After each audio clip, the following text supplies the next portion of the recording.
Okay, I'm going to share this with you, and then you can understand what's making me laugh. But this game had microwave tanks in it. So in this mod, the microwave tanks are now microwaves on tanks.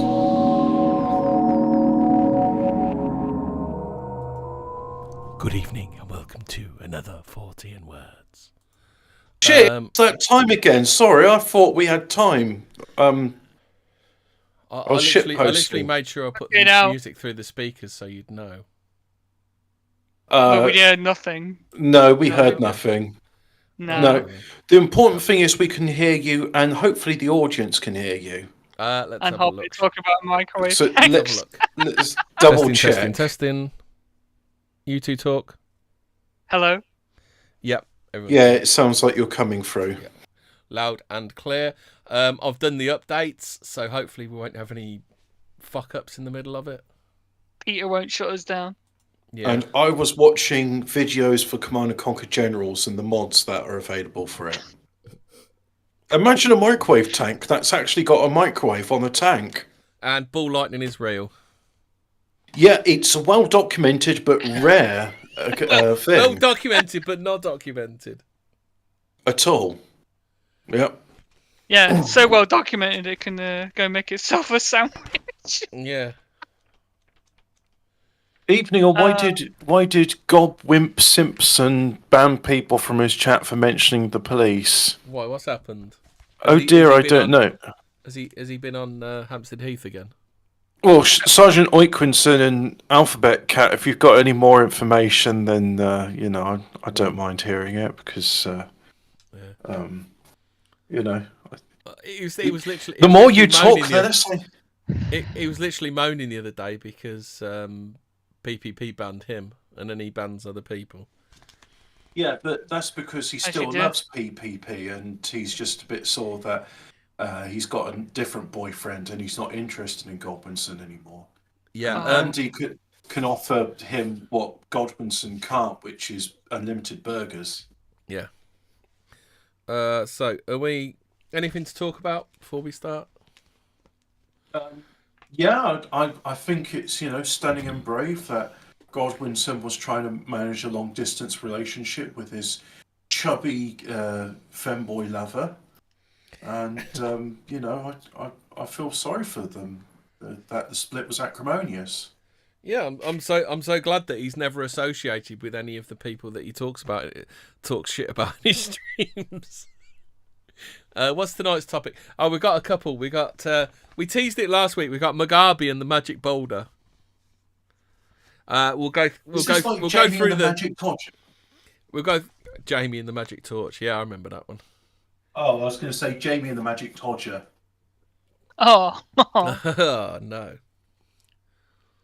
It's you remember Jamie Theakston? This is going back a bit. Yeah, Jamie Theakston. Yeah. Remember him? So the magic story of Jamie Theakston, who'd rub his magic torture and go on ventures. This is going back 20 years. I'm not sure if anybody knows what I'm on about. Yeah. Caught with prozzies. It's not really 14 though, is it? No, there was this animated cartoon series called Jamie and the Magic Toddler. There was like 1 or 2 episodes made. There was quite a lot of episodes. I watched that when I was a child. It used to be on at dinner time when I came home from school. No, you haven't watched It was a flash animation from 20 years ago.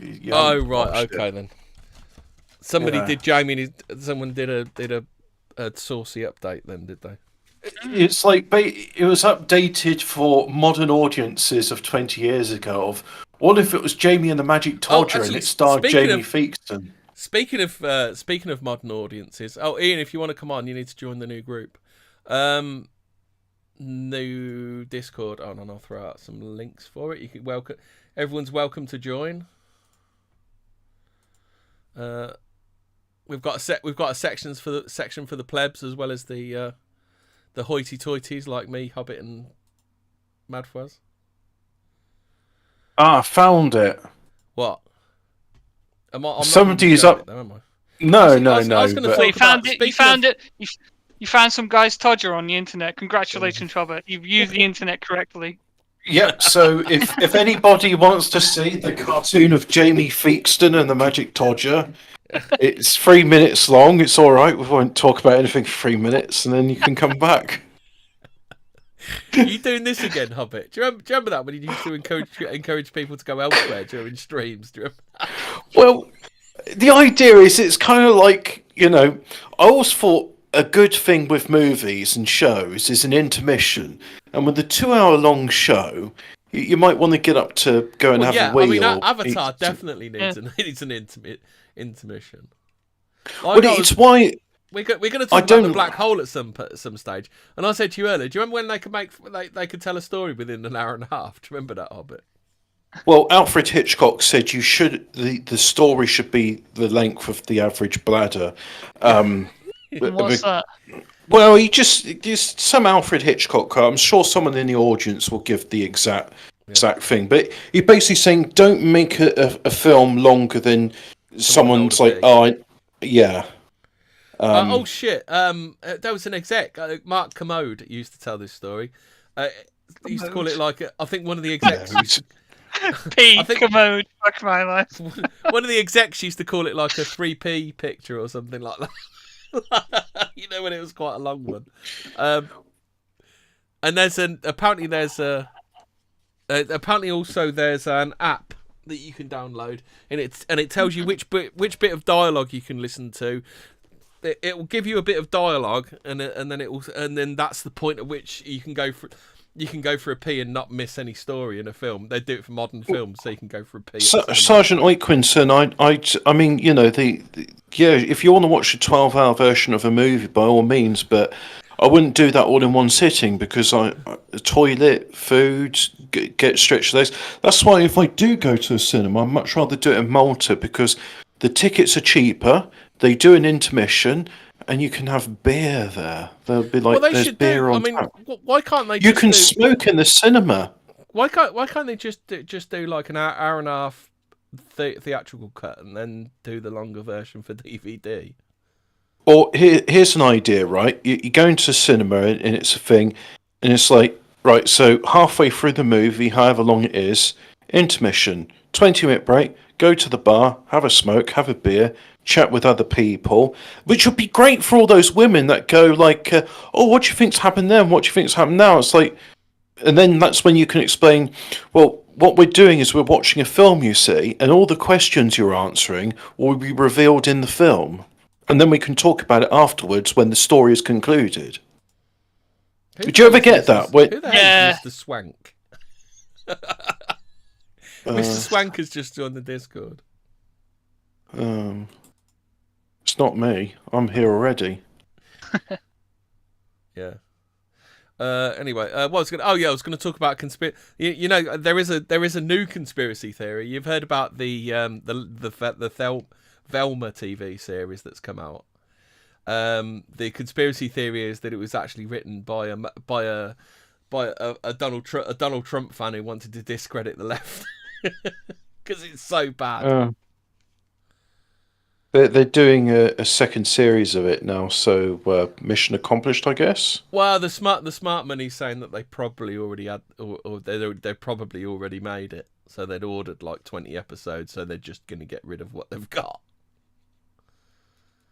Why is it like just the requirement for making modern television or games? It's just like, right, here's an old property, find the audience that's with it, and insult them as much as possible. And why don't they do like if Mindy Kaling wants to do a TV series about somebody that has nothing to do with Scooby-Doo? Why doesn't she just make a TV series that's nothing to do with Scooby-Doo? If you want to do Scooby-Doo, make Scooby-Doo. If you don't want to make Scooby-Doo, don't make Scooby-Doo. Don't make not Scooby-Doo and call it Scooby-Doo. Well, no, because haven't you noticed everything in the modern world? It's like, here it's a burger. It's like, but that's not beef. That's impossible. No, it's impossibly beyond beef. Yeah. But no, why can't you just say, here's my vegetable patty? I mean, nobody had any objection to bean burgers because, I mean, look, I'm not going to say they're as good as a hamburger, but bean burgers are all right. The bean burger used to be all right at Burger King. Do you remember that? The spicy bean burger. I've never had a bean burger at Burger King. I've only ever had like breaded ones from the supermarket. Yeah, the spicy bean burger used to be all right. But do you remember that when stuff used to be for everybody? that weird time. Yeah. No, when they're trying to like force you to eat fucking bean burgers now, right? Yeah. Everywhere you go is fucking got to have plant-based fucking burgers. It's like, why? Also, the other conspiracy you heard about. I don't know. We're not even talking about 14 stuff, are we? But we need to crack on. I was just going to say about Hogwarts Legacy. Oh yes. Glorious. It's backfiring Right. quite badly. This brings me to a good point. So you see, back in the day, Hollywood had two film franchises, Harry Potter and Lord of the Rings. And what they did is they stayed pretty close to the source material. I don't think anybody was critical of how the films portrayed the fiction. What's his name? And they made billions and billions of pounds. And then Hollywood's like, oh, let's never ever do that again. Let's make sure to insult the fans of anything we decide to give the Hollywood treatment. Yeah. It's, I think, well, I was going to say Warner Brothers are going away from it, but they've released. But they, the thing is, though, they've tried to distance themselves from Rowling, you know. Warner Brothers haven't, have they? They're going full have, steam yeah. ahead, aren't they? Well, the thing is, I do have yeah. to disavow J.K. Rowling, a radical turf, saying the only good troon's a dead troon. I mean, being transracial and transgender myself, I cannot support such vicious hatred from the mouth of J.K. Rowling. She didn't even say that though, did she? She just says, well, that's women's sports. That's what she said, and you know, if anybody tries to say, "Look, this is my real lived experience," okay? She said that she would really quite Hobbit's happily. mine. Yeah. No, it's really what she said. She basically it was as real as that series of My Name Is Earl that was set in prison that didn't happen according to Hobbit. If other people can say things and it's true, then I can certainly say things because it's true, and it's not me saying that. That's what she said. She said, "American History X, that curb scene. That's what I want to do to them," and I just have to disavow that. That's not on, Jake. Disavow. Look, I mean, it's bad enough what they go through, what we go through with our struggles. But for you to go that's just being sadistic, J.K. Rowling. How could you say such a thing? As a trans woman of colour, I do have to disavow J.K. Rowling. Yeah, I too disavow J.K. Rowling. So we're all agreed here that J.K. Rowling is bad, and she shouldn't be saying that she wants to put their teeth on the curb and jump on their head. Okay, right, Not on. Let's steer away from the controversy, shall we? Ball lightning. It's well documented, a rare occurrence. It's a well documented rare occurrence. It's more common than UFOs, honestly, Gov. Fucking hell. Sorry, just reading international listening. Just tuned in to hear Hobbit saying that curb scene. No, that's what J.K. Rowling wants to do in Minecraft. Yes, that's in Harry Potter Hogwarts Legacy. That's what she wants to do. Well, the quote actually went further on. She says, "No, I don't play games. That's stupid. I mean, in real life, of course." I'm coming to your house in real life. Right. She can afford to do that. She's got a helicopter. Yeah. Yeah. Has he got a Peter copter like Peter? She said that every copy of Hogwarts Legacy that's bought, a trans person dies, supposedly. She funds trans extermination programs, which I didn't even know that was possible. I mean, right. Can we do some spoopy stuff? This is spoopy. While I've still got a channel. I've still got a channel. Can we do some spoopy stuff? Hey, I'm scared of this. This is spooky. Yeah. Right. This is one I teased last week, but we didn't get round to. Mugabe and the Magic Boulder. Are we ready for this one? In February 2015, Zimbabwean President Robert Mugabe Africa's hardiest despot, celebrated 91 years of buoyant health and nearly 36 years of uninterrupted rule. And so did several thousand others. They had to, he made them. At most major public events, the ring of steel thrown around the perimeter is intended to keep people out. Not at Mugabe's annual shindigs. There, the barbed wire and police are apparently intended to stop people from leaving. 2014's massive state-mandated street parties. What's wrong with that? 2014's... I'm not seeing the downside here. Yeah, I'd like a state-mandated street party. 2014's massive celebrations cost £390,000. This year's do was reportedly nearer £650,000. What year did he die anyway? Due to conversions, that's like twice the GDP of South Africa. That's about 10 times. That's about 10 times that with Zimbabwe's inflation. 10 times that the following week. Only a small proportion of which was spent on cake, fizzy pop and balloons. When you have as many revellers at your bash as Mugabe did, you absolutely need to hire out the massive Radaka Stadium in Marandera and fill it to the hilt with huge images of yourself and legions of school children belting out haunting native hymn, Happy Birthday, Prezi Daddy. To do otherwise... Trump wishes he was this much of a baller, didn't he? Oh man! To do otherwise, J.K. Rowling was quoted as saying, "That's too far even for me." Yeah, to do otherwise would be to risk terrible public disappointment. This is what us decadent Westerners just don't understand. Being the leader of this sun-drenched paradise can be a truly terrible burden to bear. When you were anointed on stage by a Catholic priest and acclaimed in front of cheering multitudes as being the genuine conqueror of the British Empire, it's an exalted title for a man to live up to. Fortunately for his people, though, Robert Mugabe is no ordinary man. Mugabe gained power in 1980 as leader of the ZANU-PF party. Following the end of all white rule, ZANU-PF's early years in charge were marked by some economic growth, although by the 1990s this had stalled. However, following land reforms in 2000 in which farms were forcibly seized from white owners, J.K. Rowling approves, the nation's economy began to collapse and disturbing scenes of hunger, poverty and social chaos became Zimbabwe's main export to the world rather than corn.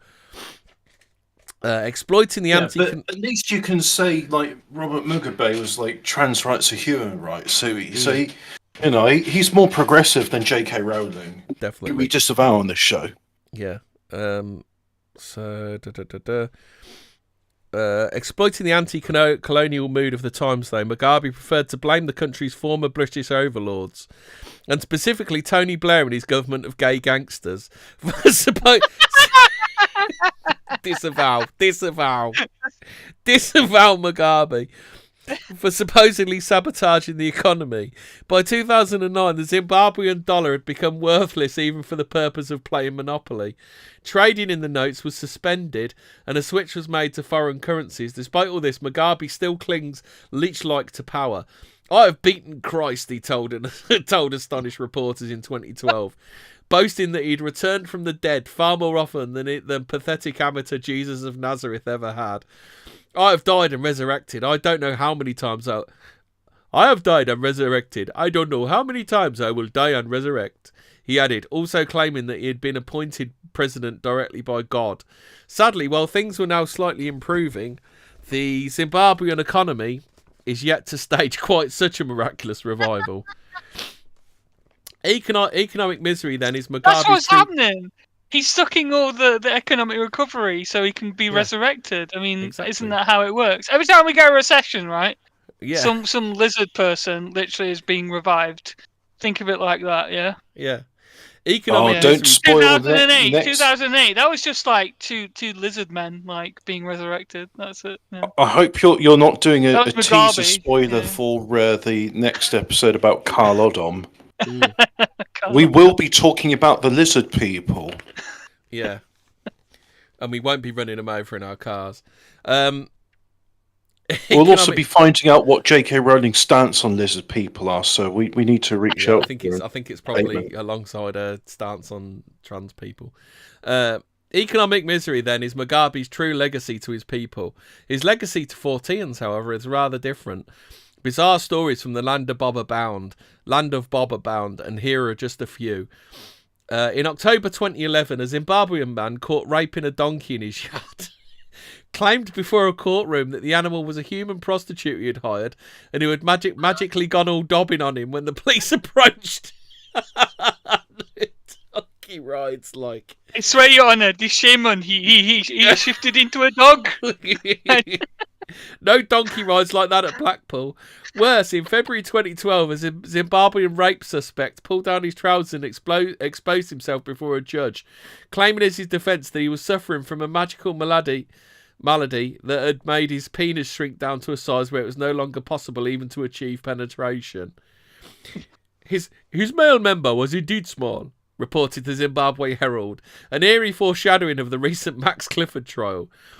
Perhaps more poignantly, in January 2014, a mentally disturbed man claiming to be Jesus, not Mugabe himself sadly, had to be rescued from a violent mob by riot police in Bulawayo, the nation's second city.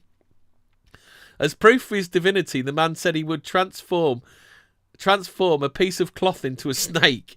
Unimpressed, the crowd told him to make bags of money fall from the sky instead. When he failed to do so, the mob, wanting only to make a profit from the prophet, attacked him. But do such stories really have anything to do with Mugabe? One school of thought argues they do. A 1999 Free Press report on what was called Zimbabwe's Season of the Witch, for example, featured the following quote from Gordon Chakavunda, the then chairman of Zinatha, the Zimbabwean National Traditional Healers Association. Relating to the huge rise in business his fellow witch doctors have begun experience recently, it's obvious the course is economic. The worse the economy gets, the more political tension there is in society, the more frustrated and frightened people get. They turn to witchcraft to gain riches or to hurt their enemies. Maybe such reasoning holds water, hence Jesus being assaulted for cash. This hardly the whole story, though. Economic collapse in the Eurozone has not yet led to any noticeable increases in reports of shape-shifting prostitutes on the loose in Greece, Cyprus or Portugal, for example. There must be more to the booming numbers of weird stories in Zimbabwe's press than this, for instance. The fact the nation's leaders clearly believe in magic themselves. In 2007, when the following story played itself out, Zimbabwe lay on the brink of ruin. There were food shortages, no foreign currency reserves, and an inflation rate pushing 4,500%. It was impossible to import fuel, and a nationwide petrol shortage led to vehicles being abandoned on the country's roads. It was in this atmosphere that Rutina Mavunga, an alleged spirit medium, saw her chance for fame and fortune. She proclaimed to the great interest that she had been contacted by the Zimbabwean people's ancestors. Seeing the suffering of the nation, they had taken pity upon their children and decided all of them or just one? All of them. And decided to send them a miracle. Therefore, the ghosts of the dead had directed Mavunga to a magical rock in the Chinhoyi Caves, a traditional native shrine. Going to this rock, Mavunga had found to her delight that it was spewing out pure diesel. This never-ending supply of refined petrol was going to make Beverly Hillbillies of them all, she said.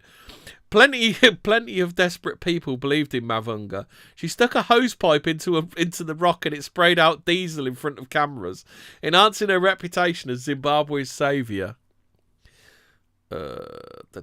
News of the miracle eventually reached Robert Mugabe's cabinet. Interviewed after the scandal had ended, Mugabe admitted his ministers had been taken in by the charade. According to his own, they've been taken in for more than a second. Imagine that. More than a second you're taken in by this. I'll bet if would you believe this story? Has he gone? He's disappeared again. Well, I'm here. Okay. How can you be taken in by a diesel spewing rock for more than half a second? Diesel? Why? Yeah. Diesel isn't. Wait, no, don't get me wrong. Is diesel like naturally formed, or is that like a compound? They're both refined, aren't they? It's a distillate of crude oil along with petrol. Right. But the thing is, petroleum means rock oil. Isn't petroleum more refined though, Hobbit? Because it's a lighter grade than diesel. Yeah, diesel's more like an oil, isn't it? You've got bitumen, paraffin, which the Americans call kerosene, and kerosene, then above that you've got diesel. Then you've got petrol. Then you have your liquid petroleum gas. You got your propane and your butane, and then finally you got ethane and methane, which are the lightest grades. And they call that natural gas for some reason. I assumed diesel was cheaper than petrol at the time. That's why she was spewing fucking diesel all over the place. Petrol has more power. Yeah, petrol has more energy within it, doesn't it? I bet. You know what the funniest thing is? Diesel has more power per weight. It's just with petrol, you can burn it faster, so you can get more power from it. It's also easier to make it explode, isn't it? Yeah, in the 24 Hours of Le Mans thing, I thought they used diesel because they got better mileage. No, the reason they use diesel is because it does give them greater mileage, but also, it's lighter. A litre of diesel weighs less than a litre of petrol. Oh, okay, that's interesting. Interdimensional Lizard saying it's more energy dense. Yeah, Alphabet Cat. Petrol has more power because it burns faster. It's not. Diesel has more power for weight. That's why you get more mileage with it. That's why lorries run on diesel, not petrol. But isn't diesel harder to ignite? What's the word I'm looking for? Yeah. Yeah, it is. That's why they use compression engines, whereas with a petrol engine you can use lower compression. Because diesel engines are heavier, aren't they? Because they have to be steel. Yeah, because you when you're using compression, there's you're having to use higher compression than a petrol engine, so you need it to be more reinforced. So news. I'm sure they make aluminium diesel engines now. I can imagine Jaguar and Rolls-Royce have done it.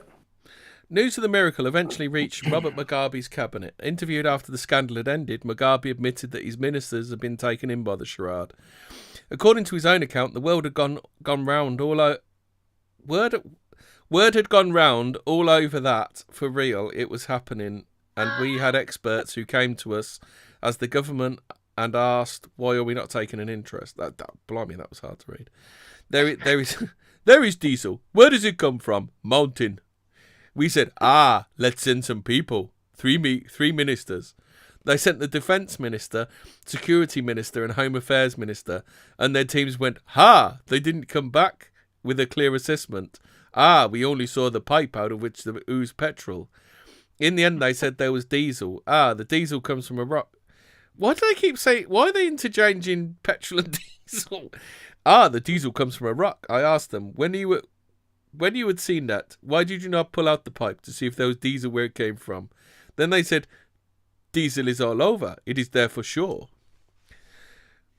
Fucking hell. Why didn't they tap the rock to see what it was made of? Stop using white man logic, you devil. Yeah. Mavunga's later trial for fraud. It was described how Mugabe's goons had removed their shoes in the medium's presence to demonstrate their respect for her powers. They'd even posed for some highly embarrassing photographs, which they gathered round, grinning like cretins, while Mavunga sprayed regional governor Nelson Samkanj all over with petrol from her pipe. Apparently, thankfully, he wasn't a smoke. Is it diesel or is it petrol? Why do they keep calling it diesel 1 minute, petrol the next? Maybe they don't know themselves. It is black liquid. It does not matter. It is black magic. Wanting to know more, Mugabe sent out a second delegation. He chose the Minister of Energy, the Minister of Mines, the Science Minister, or the Ugandan, the Zimbabwean Science Minister. I mean, I bet he's like Hawking level, isn't he? And issued them with some clear but firm instructions. You must go onto the mountain and pluck out that pipe and see. If they did not have the guts to do this, he then said it would be at your own peril. Perhaps sensibly, the men from the ministry decided they feared Mugabe more than the witch doctor and pulled the pipe out from the rock. It was totally dry.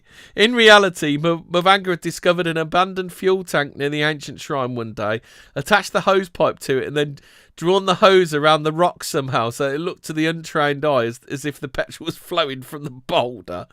And then in response to secret signals, her hidden accomplice would turn on the tank's tap, so it appeared she could command the spirits to gush forth diesel at will.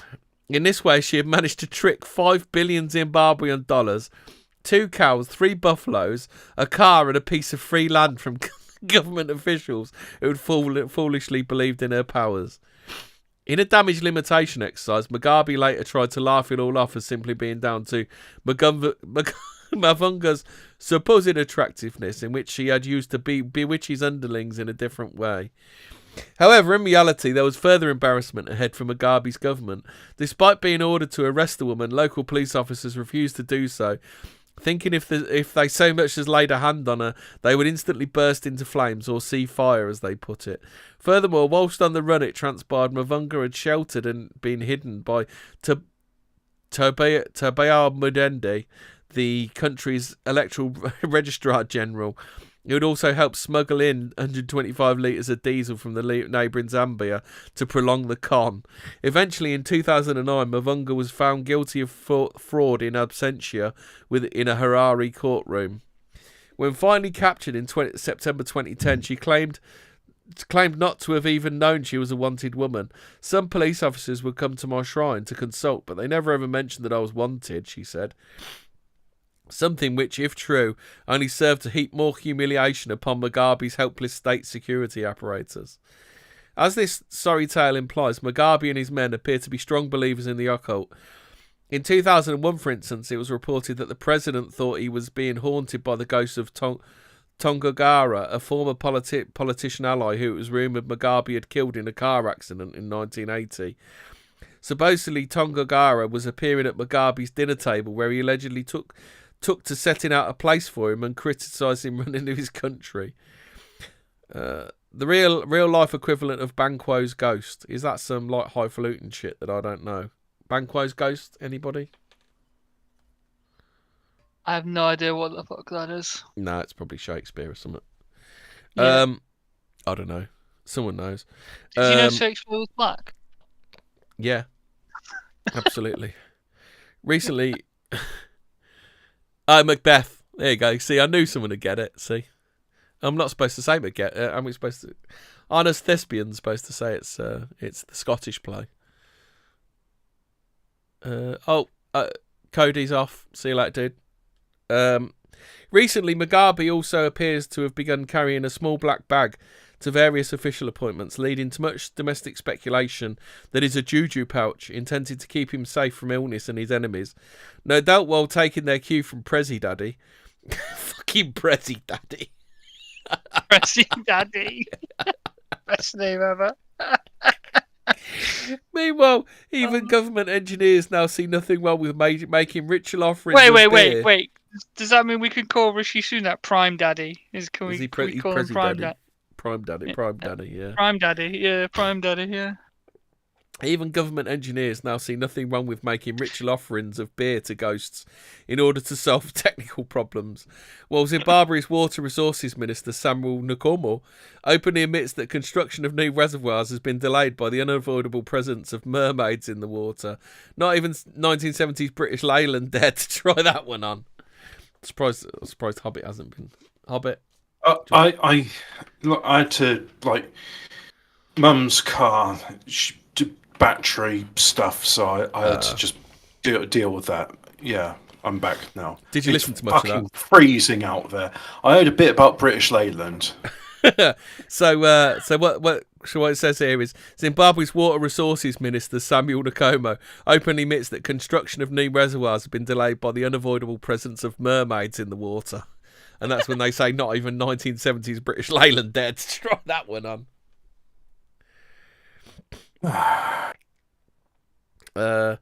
Most recent such stories emerging from Zimbabwe centre around the president's wife, Amazing Grace Mugabe, who is apparently positioned to inherit power from her husband when his Christ-like powers of resurrection finally fail him. Who did? She's not a president, though, is she? No. No, I don't think so. Yeah, I thought that was it. Yeah. One of the previous favourites to take over from Mugabe was once Joyce Spillblood. This is a hell of a fucking nickname. Joyce Spillblood Majuru. Nice. Fucking hell. Who has now been accused of practising witchcraft against their fellow ZANU-PF members and sacked apparently to make way for Mrs M. For one thing, in December 2014, an assassination attempt was made upon Emerson the Crocodile Mnangagwa. Yeah.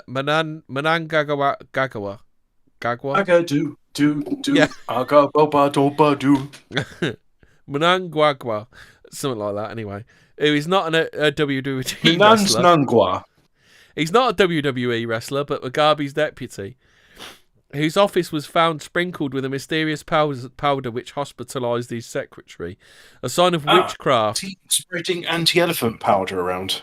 Yeah.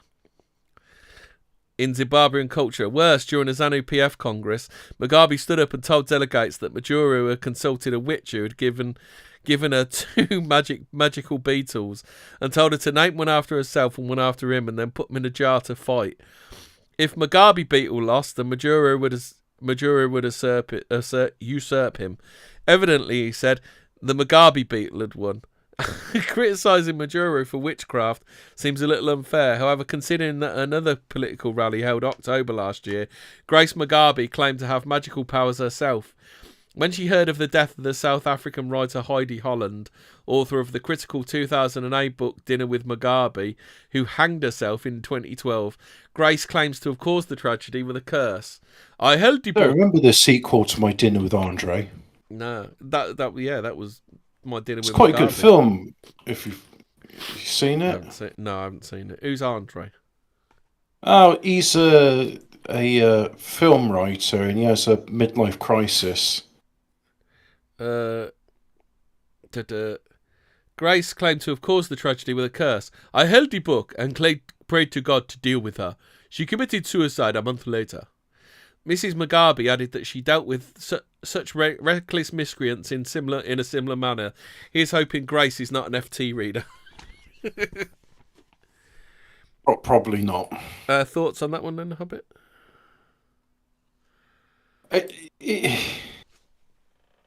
None of this makes any sense to me. It sounds like madness. Do you know what actually this does remind me of? They say 2/3 of Somalians have mental health issues. And I'm thinking to myself, well, that's a polite way of saying they're not very bright. But apparently a lot of them suffer schizophrenia and things like that. And like when you're reading this, I'm sure they think it's got a logic to it, but it's absolutely baffling. Like what you're saying, like the diesel and stuff, it just I don't really understand it. The thing is, it's because a lot of these countries never went through the Enlightenment, did they?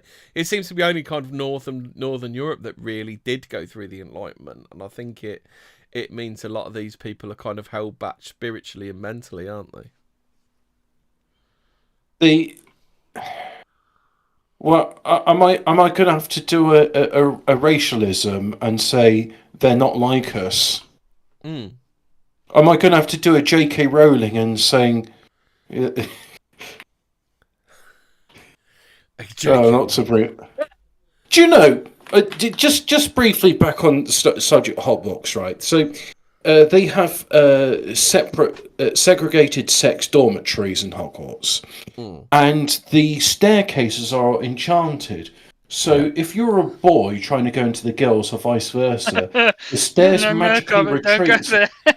And they slide down. This sounds like some fucking hardcore bigotry going on here, Hobbit. I'm not saying are you a J.K. Rowling respecter, Hobbit? I'm not saying what evil, vile, transphobe J.K. Rowling is implying with this magical, bigoted, exclusionary staircase.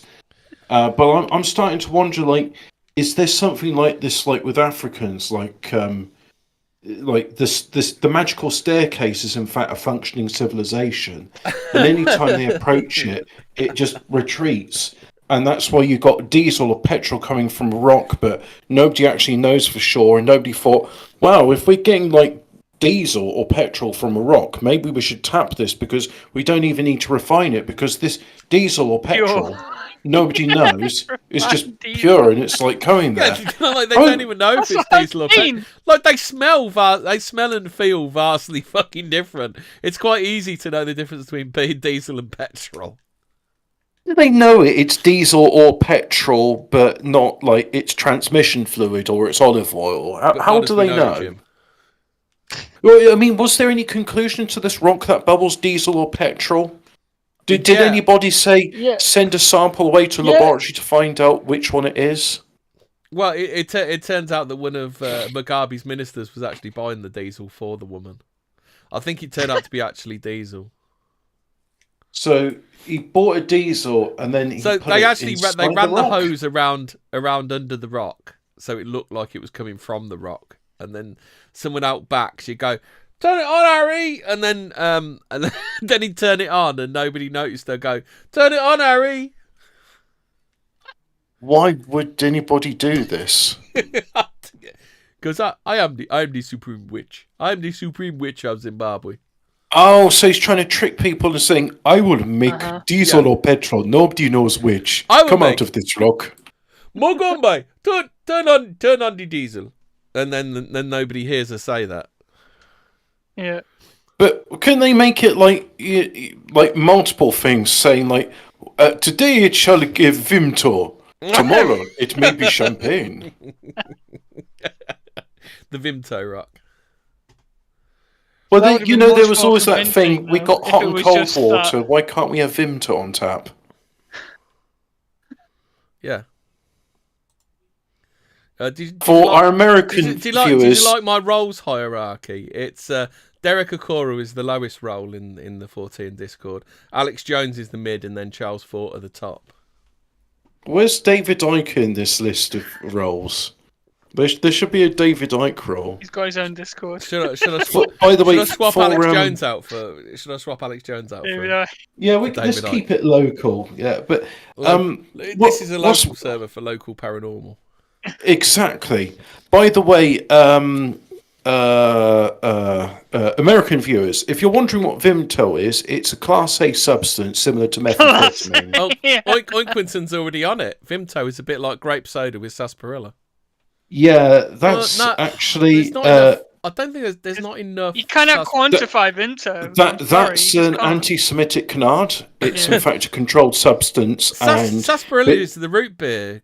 Iron brew. You can't quantify it. Yeah, they often say it's refined from sarsaparilla, and that's how you get ecstasy. But no, Vimto is... you get, I think it's 10 years for possession. Don't you describe it by going, well, it's Vimto, innit? Is that the best way to describe Vimto, innit, Hobbit? A controlled substance. Yeah. People have made a substitute Vimto, which is referred to as cheeky Vimto. I thought sarsaparilla was the main ingredient of root beer, but apparently I'm wrong. I thought it was cinnamon. That's iron brew. No, there's no cinnamon in iron brew. Yeah. Iron brew is there? Sugar and what? Yeah. Cinnamon in iron brew. Yeah. Is there? I'm trust but verify. Cinnamon in brew ingredients. I know, like ammonium ferric citrate is one. Here you go. This is the real Fortean. What's in? What's in iron brew? There's a special limited edition Christmas iron brew with cinnamon. Yeah, but there's no cinnamon. 5 fantastic iron brew cocktails. Hold on. Carbonated water, sugar, acid, citric acid, flavourings including caffeine, ammonium ferric citrate, and quinine. Oh, quinine's quite good for you, isn't it? Sweeteners, aspartame, acesulfame. Sulfame K. Yeah, they mix. potassium sulfate and aspartame together. Is that like magic? What's it called? What's ketamine? What do they call ketamine? Special K. Is it like special? Yeah. They're both as poisonous for you. Colours. Actually, no. Ketamine's probably less poisonous. I wonder if they got the ingredients. Yeah, Sergeant Oikwenson knows what the true ingredient in Iron Brew is. It's made in Scotland from girders. Yeah, but like, what is actually in Iron Brew then? The share. Fucking hell! Do you know what the share price of Iron Brew is? £531. Wow. Well, it is. Now, here's a fun fact. In every country, it is literally like pumped into your like fucking living room, like fucking, you know. In every country in the world, the most popular soft drink is Coca-Cola. That might have changed, by the way. Have you ever been to Scotland? Here you go. You get 3 taps in the bathroom. You get cold water, hot water, and Iron Brew. And also in pubs as well. But the thing is, have you tried Iron Brew 1901? Because Iron Brew 1901. That's the nice one. Yeah, carbonated water, sugar, acid, citric acid, flavourings, the only including exception that is ammonium ferric citrate. What the fuck? Yeah, well, that's where they get the iron in it. Blasting powder. Yeah, quinine. Gunpowder. The thing is, dynamite. It's fucking dynamite in it. The thing about Iron Brew is every country in the world except for Scotland, most popular soft drink is Coca-Cola, except Scotland where it's Iron Brew. And this was many years ago when that was told to me. It may be different. Most popular soft drink. We still haven't got to the bottom if cinnamon is in fucking Iron Brew or not. Like, well, I don't think it's not. So I've just read it out. Fact checked. Scotland is not the only country where Coca-Cola is not the most popular drink. I knew there wasn't suspect. So, ingredients is Vimto squash. I can't find the pop, but it's only just plus like whatever in it. Vimto water, fruit juices from concentrate 5%. Grape, blackcurrant, and raspberry. So there you go. That's the taste of Vimto. Grape, blackcurrant, and raspberry. Hey, that's more than just cystonium nitrate plus, fucking in Iron Brew, right? Tell me what kind of like ingredient there is in there that's not. Vimto, something you would use sugar, in fucking dynamite. Citric acid. Vimto flavouring, including natural extracts of fruits, herbs, barley, malt and spices. Colouring food, concentrates of carrot hibiscus.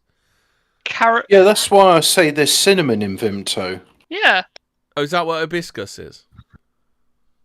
Well, I'm pretty sure, because it's not just Ribena, it's a bit more. Preservatives, potassium sorbate, sodium benzoate. It's got all the good stuff in there. Natural flavouring, antioxidant, ascorbic acid, sweeteners, sucralose. It's got your special K in there as well. Acidity regulator as well. Fun thing about the sodium benzoate is they use that as a preservative in foods. When you combine it with an acid, because it's a very weak bond, so something like citric acid. Oh, did you know a lot of food. Did you know the Vimto original has less fruit juice in it? 3%. I heard that J.K. Rowling injects concentrated Vimto into Tranny's arms. Do you know what happened? Did you know what happened to the dyslexic alcoholic? No. He choked on his own Vimto. Ah, yes. Yep, that is true. I'm such a... More spooky facts. Literally just got that joke.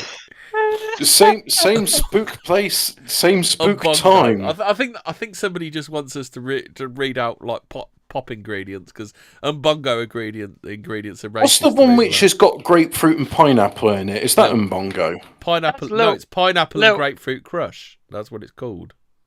Oh, okay then. Right, what's in red? What's in Tizer? What's in fucking Tizer? Oh, Tizer's horrible. The old Tizer was nice when it was red, but now it's like a funny colour. Red Tizer was nice. Yeah. Is it because they're not allowed to use the artificial red colouring because it makes them It's Children like go Smarties. crazy. Remember Smarties used to be blue, and then blue they took that Smarties. away from us. Oh, yeah, They they- actually changed them, didn't they? Yeah. Well, the other thing as well, like they used to Have you use. seen Tizer now? It's like a pale orange colour. It's horrible. Oh. Oh no, it's got carrot in it. Tizer They is did this carbonated with, water. Well, carbonated water, sugar, citric acid. So there you go. Carbonated If you want to water. make pop, it's carbonated water and citric acid is always your base. Flavourings, concentrates, black carrot and safflower. You ever heard of safflower? Yeah, I have, and it's used as a yellow food colouring. One I find unusual is that they used to use in wine gums and jelly babies for the black food colouring, coccineal, which is the food colouring from beetle shells. But then, because people are allergic to chitin, they replaced it with beetroot extract. And the thing is, if you want a carrot and safflower drink Tizer. No wonder it's vile. You can taste the beetroot in the thing. Alphabet Cat says the red Smarties have a conchinol as the colouring made from the famous beetle bug. So literally, we've been eating bugs all along and we never even knew it. Well, coccineal's been used That's how a they while. get you as a kid, make you eat the bugs through Smarties. Unless you're allergic to chitin, and in which case you can't digest it. Fun fact: if you are suffering an allergic reaction to chitin, have some pineapple because the bromelain enzyme in it dissolves the protein. You ever heard of eat the red Smarties with the little. Is that how you cancel that out? I know. I'm saying, well, what you really want is the bromelain tablets because there's not enough bromelain in the actual thing itself. Yeah, that's true. Lucozade is not what it used to be. Yeah. Oh, Lucasade's got no bromelain in it. Rest in peace, Lucozade. Back when it was a glucose drink. Did you know Tizer Ice? Tizer Ice was launched in the late 1990s. The drink included menthol, giving it the sensation of tasting cold even at room temperature. Oh man, I love you get some Treebor extra strong mints, and then I'll drink some fizzy water. It's almost painful. A 1999 printer advertisement which showed children with their faces pressed against a glass surface with the slogan "How many kids can you get in your fridge?" was criticised as inappropriate by Rospa. My favourite advert, even though I think the drink itself is vile, is Lucozade Lure Calorie when they had the fat slags and their slogan was "Get it out of our fridge." Right. And apparently it received many complaints from fatties saying this is derogatory to fatties. Yeah. And when Fizz were asked to comment, they said, "I'm sorry, we're too busy laughing our asses off in the office to give a comment." Lucozade is only cool because of Daley Thompson and Iron Maiden. Do you remember the Iron Maiden advert with Daley Thompson in it? Well, I don't, but I do remember the Fat Slags advert, and it is keen. When you were poorly, when you were a kid, did you ever get Lucozade in a glass bottle with the wrapper in it? Yes. You used to have the orange wrapper on it. I think Guys I are did. fucked. When I was sick, like I was given 1990s, medicine. Alphabet Cat says, "How else am I meant to die suddenly?" Vaccine save lives. Vaccine save lives says, "Alphabet Cat, have you tried sitting in a Chinese-made electric vehicle while the battery malfunctions?" Oh, my favourite thing with these electric that vehicles. Is extremely. China number one. We disavow vaccine save lives. My favourite thing with these electric vehicles is when they have an electrical malfunction, the doors are also electrically activated. They're not mechanical, so you're locked in. Nice. Because that's a good design feature, isn't it? It's just like, yeah. There's a fire in my vehicle. I'm going to egress vehicle. No, you're not. Computer says no. At least with these new self-driving cars, your social credit score is too low. Hillary doesn't have to manually cut your brakes. At least with these new electric driven cars, like Hillary doesn't have to go around sabotaging light aircraft anymore. Yeah, I mean, that's harder because you actually have to physically go and fiddle with it. Whereas with the new stuff, you just send an email from your deleted email server saying, no, from your no life parallel for you. from your parallel what is it, the Secretary of State, is it, is that like the Home Office thing? She was like the Home Office minister, wasn't she? Hillary Clinton at gmail.com or whatever. Password Monica Slag. And you're there and you send an email to Sergey Brin saying, can you make sure when I delete my emails they proper deleted and not just like, okay, we'll pretend they're deleted. we'll just remove the shortcut to the things. You remember when Google was a search engine and you could like find anything you wanted just by like typing a few words related to what you were? You know, when you go to Google, what is it now? What do you describe it as? Because it's not a search engine, is it? It's advertising. Yeah, it's state propaganda. There was this thing I watched about Google, a subsidiary of Alphabet Company. They got a new one called Jigsaw, and Jigsaw's going to do this thing called AI monitored authorship boosting. So if you're typing something which they disagree with, whatever that is, it will say, "Are you sure you want to post that? Maybe you should post this instead." What if you're about to post a positive review for Hogwarts Legacy? You mean? Well, they don't. 5-star review for Hogwarts Legacy. You sure you want to do that? The new speak term for wrongthink is called extremist content. So if you're doing a search for wrongthink, which is now known as extremist content, what it will do is it will have an advert and it will redirect you and say, like, don't watch as that. Vaccine Watch Save this. Lives says, Jigsaw from the Sword Torture movies can have the AI, his voice at least. Are you sure you want to post that? Most people don't post these. Mr. Hemmingford Grey, I've seen your posts. Are you sure you want to post the 5-star review for Hogwarts Legacy? It'll probably just do a thing where it'll like use a chat GPT to make a generic positive response, and you think you're typing something like, "I think this is a pile of wank and it's shit," and also here's my criticism here, and it'll just say, "Great work, keep up the content, like and subscribe." Like, this is a thing as well. I noticed, like, in... as Oinquinton says, is the paperclip going to start squealing on us? Do you remember the Office paperclip? Yeah. Is it going to go, "Oi, buddy! Hey, buddy!" Because I imagine he'd call you buddy. It'd go, "Hey, buddy, are you sure you want to say you like Hogwarts Legacy, buddy?" Imagine Clippy, but it's got all the sensibilities of Susan, and it's going to be like, monitoring you as you type. Hey there, Speaking buddy. Of hey there, buddy. That's a bit close to wrongthink. I think that's how. You've heard of the banned word list now in certain video games, haven't you? Yeah. Well, not just the banned word list, but like that's going to happen. One day you're just not going to be able to like type certain words into your keyboard. J.K. Rowling. J.K. Rowling, I really like Hogwarts Legacy. It's going to be phrases like, "I really like Hogwarts Legacy." It's going to be banned. Hogwarts Legacy lore, Hogwarts Legacy mods. This episode is brought to you by Hogwarts Legacy.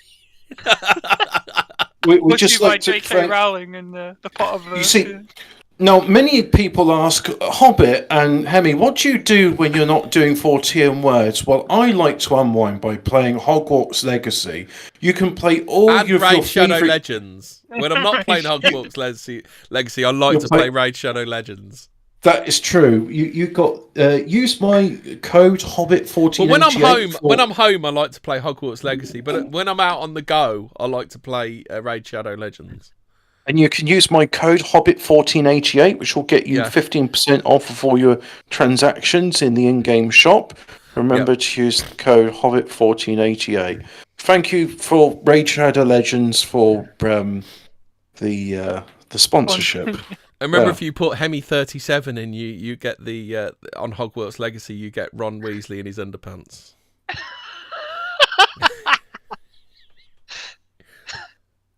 That's Ron Weasley, who's a male. You get Ron Weasley. Ron Weasley in his Y fronts. In body type 2, yeah. All right. It's not male and female anymore. It's body type Body 2 type or 1, 2, right? yes. Now that the seamless transition back into the show, the sponsorship stuff's done. Yeah, this Jigsaw. Look at Google Jigsaw AI censorship, and I did post something in the Fortean Words chat, which the Telegram channel. You know, we got a Telegram channel, t.me/Fortean Words. It's got stuff. We've got some that's good related advice to the from show. Vaccine Slave Live. You guys should try to get sponsorships from the next soon to fail crypto set. Yeah, we did try Thingy FX. What's it called? Sam Bankman-Fried's one. Oh, did we get money from FTX, or did he say the Bitcoin's in the post? He said it's in the post. Oh yeah. I'm getting a bit worried about my postman because I'm still waiting for the JML check. Yeah, what happened to that? I mean, we were promised £50,000. Sorry, we shouldn't be discussing this. JML coin. Can you imagine that? JML. Oh, are you tired of all these different coins? Coins losing their value? No more with a improved JML coin. You just got like some black and white command line. It's confusing, and the brand new JML coin, you just like the woman's on her phone and it's all brightly lit. She's smiling. It's like enjoy a 30,000% ROI. Buy FX. You see him trying to buy FX on the computer. This is the black and white bit. She's trying to buy FX and Juggalo coin. Take your JML coin to the checkout now. JML coin lasts twice as long. Yeah. JML coin is guaranteed to last forever, unlike Juggalo coin or FX. JML coin is accepted for all JML products, except when it's not accepted.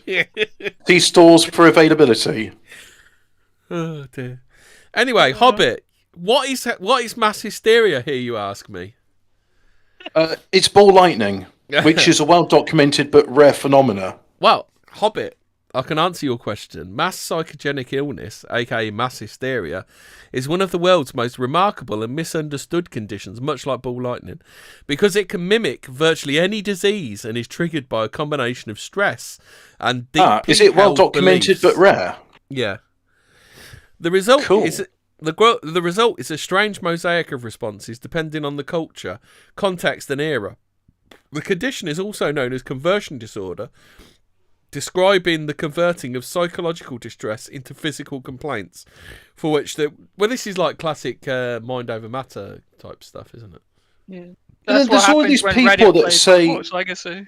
walking over hot coals and stuff like that, it doesn't hurt and you can do it without damage, and it's like... Well, that's there's actually... people Don't you that... put water on your foot because there's like a scientific effect, isn't there, or something? I've seen people climbing ladders of razor blades and they've put watermelon on the ladders and they slice in half, and then other fruit as well, like pineapples. Ty say, Davis says that ball lightning is a result of Common Core meteorology. Yes. It's swamp gas over Venus is that Common Core education. Yeah. Conversion.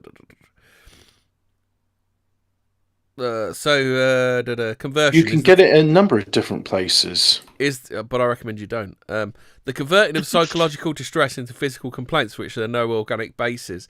An example is the soldier opposed to killing whose arm freezes in combat when trying to fire a rifle. Epidemic hysteria refers to the rapid spread of conversion symptoms and anxiety states in a cluster of people. There are two main types of mass hysteria. The first is anxiety hysteria, which typically lasts a few hours or days and involves sudden fear in the wake of false or exaggerated threat. It is common in modern... So basically, anybody who's scared of Hogwarts Legacy... It's common in modern Some of Western... the jokes in jokes, they're years old. Reset era most affected. Yeah. It's common in modern Western countries in response to terrorism and fears about the... Oh dear. I'm gonna stop. I'm not gonna say anything. The terrorism and fears about the contamination of air, food, and water. It's just fucking. Is this person throwing shade at Greta Thunberg years before she appeared? This is from 2014.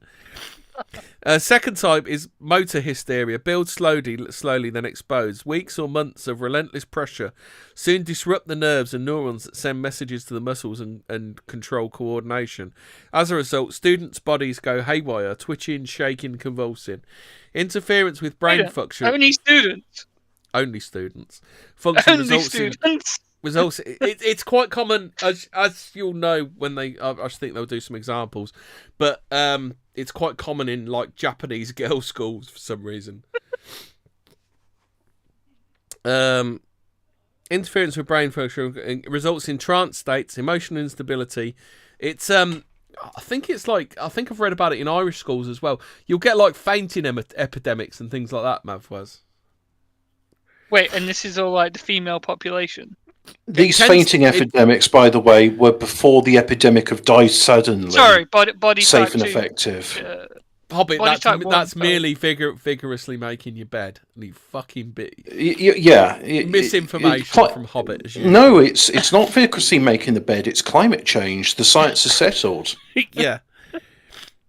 So, interference with brain functions results in trance states and emotional instability. Students scream, cry, and laugh uncontrollably. Such outbreaks are common in Africa, Asia, and some Pacific islands. But a similar pattern also arose in Europe in the late 19th and early 20th centuries. That happened to me. It was triggered by extreme discipline in schools. So, when I was about 11 years old, I was in school and I couldn't stop laughing. Like for a period of about an hour, I was laughing so much it hurt, and I was crying because it wasn't. And like at the end of it, when I eventually calmed down, they said, "What was so funny?" I was like, "I have no idea." But is that like the bloke that you've heard about the bloke that died watching The Goodies, didn't you? Oh, right, yeah, In because Norwich. you're laughing so much it caused heart palpitations. But basically what happened... No, it's slightly different to that. What happened is, I don't know what happened with his brain. Something went wrong and there was some sort of feedback loop where he couldn't stop laughing. He actually asphyxiated. Yeah. Oh, I thought it's just the laughter caused his, heart to fibrillate. No. He literally, because he was laughing, he wasn't taking in air properly, and he died of. I think it was asphyxia. He actually died of. Weird. And as Oikmanson says, and that's why the Goodies are funnier than Python. Have you ever watched the Goodies? Is that how? Is that where the Monty Python got the idea for the joke so funny it kills people, and they used it as a weapon in World War II? No, I don't think so. Because this was like 1970. You keep talking, Hobbit. I'll see if I can find it. Yeah. So, if for those not familiar, the world's funniest joke was a Monty Python sketch where a man thought of a joke so funny that once he read it, because it was written down, he died from laughter. And this was set during World War II. So, of course, the Ministry of War, which then got rebranded Ministry of Defence, decided to translate the joke in German. Now, in order to not kill the translators, they only had them translating. They had different teams. I need to go for a wee. I've chucked it in the back chat. Okay, just translating one joke at a time. One word at a time, and then giving each of these separate words to. I'm belabouring the point, but point being, English soldiers read out this joke, German soldiers hear it, and then they fall down laughing and dying because it's so funny. So, Goodies fan Alex Mitchell, 1975, laughter death solved. Let's read the laughter death. First of all, let's have a look at the chat. See, do you guys share Mark Windows' optimistic attitude on things? I haven't watched Mark Windows in a long time. I keep recommending him. Mark Windows? He does Windows on the World. It's a very good show, and he talks about. He's been going on for decades now, actually. Windows on the World. He's got a YouTube channel. I think he's on Odyssey as well, because we're all there. And he's been talking about how they're going to turn Oxford into 6 different ghettos. Kind of off topic and not a trick question. Just know you guys listen to him and like his stuff, but I find him overconfident. That's probably a good thing. I mean, I haven't listened to him in quite a while because I find the content depressing. Well, you can just watch my lighting of fire videos to see what my current state is. Have you read it? Have you read it? No. The mystery of the man who is reported to have died laughing, audience participation. The comedy show The Goodies in the 1970s may have been solved by doctors. Alex Mitchell of King's Lynn in Norfolk. Oh, I know King's Lynn. I didn't think it was there. Suffered heart failure after viewing the Ecky Thump episode in 1975. His granddaughter, Lisa Cork, 23, had a near-fatal cardiac arrest at home on the Isle of Sheppey, Kent, in May. She has now been diagnosed with long QT syndrome. Long QT? Which doctors think could have also caused Mr. Mitchell's death. Mr. Mitchell's death... Is that something you catch from Tinder? Is QT spelt Q and T. Laughing for half an hour after watching The Goodies made headlines in the modern 1970s. Well, I was laughing for an hour non-stop and I didn't die. Later, his wife Nessie wrote to the show star Tim Brooke-Taylor, Graham Garner and Bill Oddie to thank them for making his final 30 minutes so enjoyable. Imagine if it wasn't enjoyable. Imagine if he was actually... It'd be like, we want money off you because my husband died laughing at your programme. Yeah, this was a thing as well. There was actually a time when people weren't litigious and realised that personal tragedy it's more of the pervasive American culture, isn't it? Yeah. America's a mistake.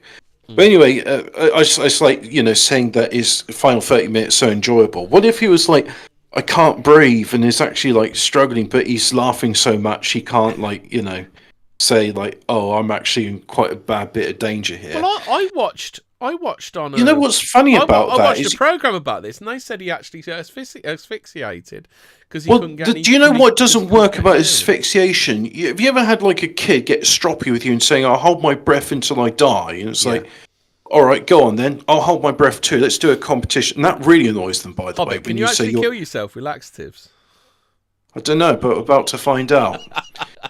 So, basically, the kids like hold their breath for half a minute or a minute if they're really dedicated, and then after a while they blow it out, and then they like go, "Wow, I'm still really angry," but actually it's quite good because when they're holding the breath. Can you chuck a link to your channel in chat because someone said where are your light and fire videos? Oh, okay, yeah, I'll do that. It's good when you're doing the holding the breath competition because it calms them down afterwards. But it might have been a heart attack. But if he was laughing for a half an hour, there must have been something wrong with him, mustn't there? Yeah, but the thing is, right? If you're like laughing to the point where you're asphyxiated, you'll pass out and go unconscious, and then your autonomous body functions take over. So I reckon but anyway, we'll find out what happened when I read on the rest of the stuff. Primarily, this is down to issues of Coca-Cola's control, such as international relations. Wait, no, this is not Coca-Cola. Oh, no, sorry, wrong tab. Breathing funny. Later, his wife, Nessie. Long QT syndrome from the I'm about to read it. It's here. Is an inherited heart problem that affects how your heart beats. In some people, this can cause fainting or fits. Oh, so maybe he had a fit then, Hobbit. Mr. Mitchell's son Alex, who's 17 at the time, said they just thought it was a heart attack. After what happened to Lisa, I spoke to because that sounds plausible. It's like when you're laughing, your diaphragm's moving. That can cause heart arrhythmia because they say if you're getting a heart attack, one of the things you should do is cough hard and regularly, and that makes the lungs squeeze against the heart. After what happened to Lisa, I spoke to my sister. It could have been a fit that made him laugh for a half hour straight. Well, if I read this article... Because it says long QT can cause fits. I guess we'll never find out. Yeah. Everyone makes their own story up then. Anyway, carry on, Hobbit. Oh, wait, here we go. Consultant cardiologist Dr. Pitt, there's a load of stuff in there that wasn't pertinent. You may find other members of the family have unexpected deaths, and it was put down to heart attack at the time, but it's actually due to this condition. I would say, given the fact that his granddaughter, I believe, had long QT syndrome and the circumstances of the death, it would be good circumstantial evidence. Yeah, but it is a heart attack because long QT syndrome is an inherited heart problem that affects how your heart beats, so it is a heart attack. So, in other words, what I suspected caused it was actually... Oh, man, I'm in the wrong business. Doctors get a fair bit of money. Yeah. To be absolutely certain, you have to see if there's an abnormality in the gene that causes long QT syndrome found in the granddaughter. That is also evident in other members of the No, I family, think particularly the Dr. Pierre individual who passed Lambiase. away. He sounds like he might be Nigerian, Lambiase. I am Mrs. Dr. Pierre Lambiase. Mrs. Cork was put into a medically induced coma after she suffered the cardiac arrest in May.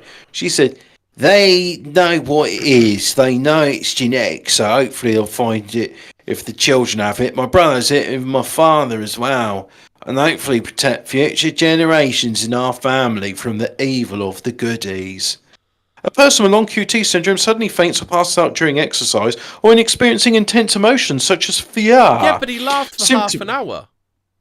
Symptoms typically begin in young children but may occur in newborns, can appear a bit as late as middle age. So in other words, this article... Yeah, this because the bloke laughed for half an hour. Yeah, it's just like this article. Here's the thing, right? Have you ever tried like a how-to article or something? You find it's written in this long waffly way, and then there's like a bullet list of stuff which isn't actually pertinent to what you're looking for. I was looking today how to fault find washer pump. It turns out so many of these articles are written by AI, so they're written by ChatGPT, and that's why when you ask ChatGPT to write you an article like, top 10 most comfortable cars 2023, it will give you a list of cars, and it's like, write it as if you were a car journalist and actually say all the great things about it, but it doesn't actually say it. Like, here's an example, right? I was reading one of these articles, like, top 10 most comfortable cars. Yeah. And it went, like, list Toyota, Hyundai, Volkswagen. And then right at the end, after the top 10, it says, people have noted that French car manufacturers, especially Citroën, make comfortable cars. And it's like, so why is Citroën not in the list, then? Because it's written by an AI and it's got no internal consistency because it's not a human being. I just thought people ought to know this. It's like these clip posts when they go, "Oh, it's so and so," and you won't believe how they look now, but you never find out how they look, or you see a picture of them now and they look like they did before, but just a bit older. Well, my favourite one it was a promoted tweet saying, "What your dogs are trying to tell you," and I said, this article is very useful. My dog told me that I shouldn't click on clickbait articles like this. So I didn't. Anyway, back to the article. The social and financial impact of mass hysteria on society is both enormous and underestimated. A 1999 outbreak in Belgium resulted in the So you're trying to tell me it's well documented but rare? Yeah. Hobbit, how about this one? Do you know this one? A 1999 outbreak in Belgium resulted in the recall of Coca-Cola products that cost the company an estimated 250 million. You heard about this one? Not enough. I didn't know about this, but that's very cool. Well done, Belgium. They're not going to tell you. They're not going to tell you about it, but they're going to say 8 years later, when a group of Australian schoolgirls fainted after receiving inoculations for the human papillomavirus. Oh yeah, they were calling it the cancer vaccine. Yeah, and it's like, no, it's not. An estimated $1 billion Australian dollars. It was called Gardasil. No, there's yeah, that's the one. People don't remember Gardasil and how it was causing paralysis, and I'm like, yeah, you know what? That was a Hobbit. No, Hobbit. It was mass hysteria. Oh, sorry. It was safe and effective. Yeah. It's mass hysteria. I was sceptical of these therapies before then, but after then I became more sceptical. I don't know why, because it was mass hysteria, Hobbit. You fucking... It was a Fata Morgana. It was rare and well documented. Why don't you just go buy your diesel from a rock, Hobbit? You might as well just go and buy your diesel from a rock. Do you hate What's a rock going to do with money? Just go and get your Where do I diesel put the money in? Do I have to like drill a hole so I can slip my coins in it? Yeah, you go, Harry, turn it on. That's what you have to do. Until recently, outbreaks of motor hysteria have been rare in Western countries. Motor hysteria. I'll blame anime. I blame anime personally. Curiously and alarmingly, over the past few years, there have been several outbreaks of this type in American schools. Well, they don't really count in the West. An episode of... Americans. Have you noticed, like, Americans are over-emotional? Like, their Yeah. emotions don't really seem real. You know, all the crying... They're putting about on chemicals in the water reality that are shows. making the freaking Americans cry. Making the Americans gay. Curiously and that alarmingly, too. over the past few years, there have been several outbreaks of this type in American schools. An episode at a school in Leroy in western New York in 2011-12... Leroy? Apparently that's a year, 2011-12. Struck down over a dozen students and a nurse who developed vocal tics, twitching, shaking, and trance-like states.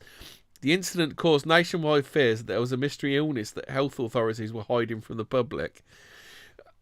Oh, come on. As if the government would hide anything to do with health from the fucking public. You conspiracy theorists. I know, it's ridiculous. The government would not hide anything to do with health from the public. If there's one thing we can say with the government is honest, trustworthy, and transparent. Safe and effective. They are safe and effective. Yeah. When the mass hysteria diagnosis was made public, parents were furious and called in outside experts in order to identify the real cause. By the middle of 2012, the symptoms had dramatically subsided once the media glare had died down. The Leroy affair is the same type of hysteria that appeared at Salem Village in the 1690s. They know How this. do they know? Were they there? They know I think they're pulling this out of their arse. It's fact, Hobbit. Just shh. You're thinking about it. Stop thinking about it. I'm using extremist views. Stop thinking about it. That resulted in accusations. I'll be having J.K. Rowling sympathies soon. That resulted in accusations of witchcraft and executions. The key difference is the vector of spread. During the late 17th century, the strange outbreak of twitching, shaking, and trance states was spread through word of mouth by a fear of witches and demons. Oh, the dancing sickness. Yeah. We've not covered the dancing sickness before. No. What's the dancing sickness? Right, so basically, I think it was the 17th or 18th century. Fraser, you might be able to help me out on this one. Right, yep. But it was this thing that spread through France. People would dance until they were exhausted and die from exhaustion because they just couldn't stop dancing. They had dance fever. Yeah. Oh, when was that? That was late 1700s. Was that when I Should Be So Lucky came out?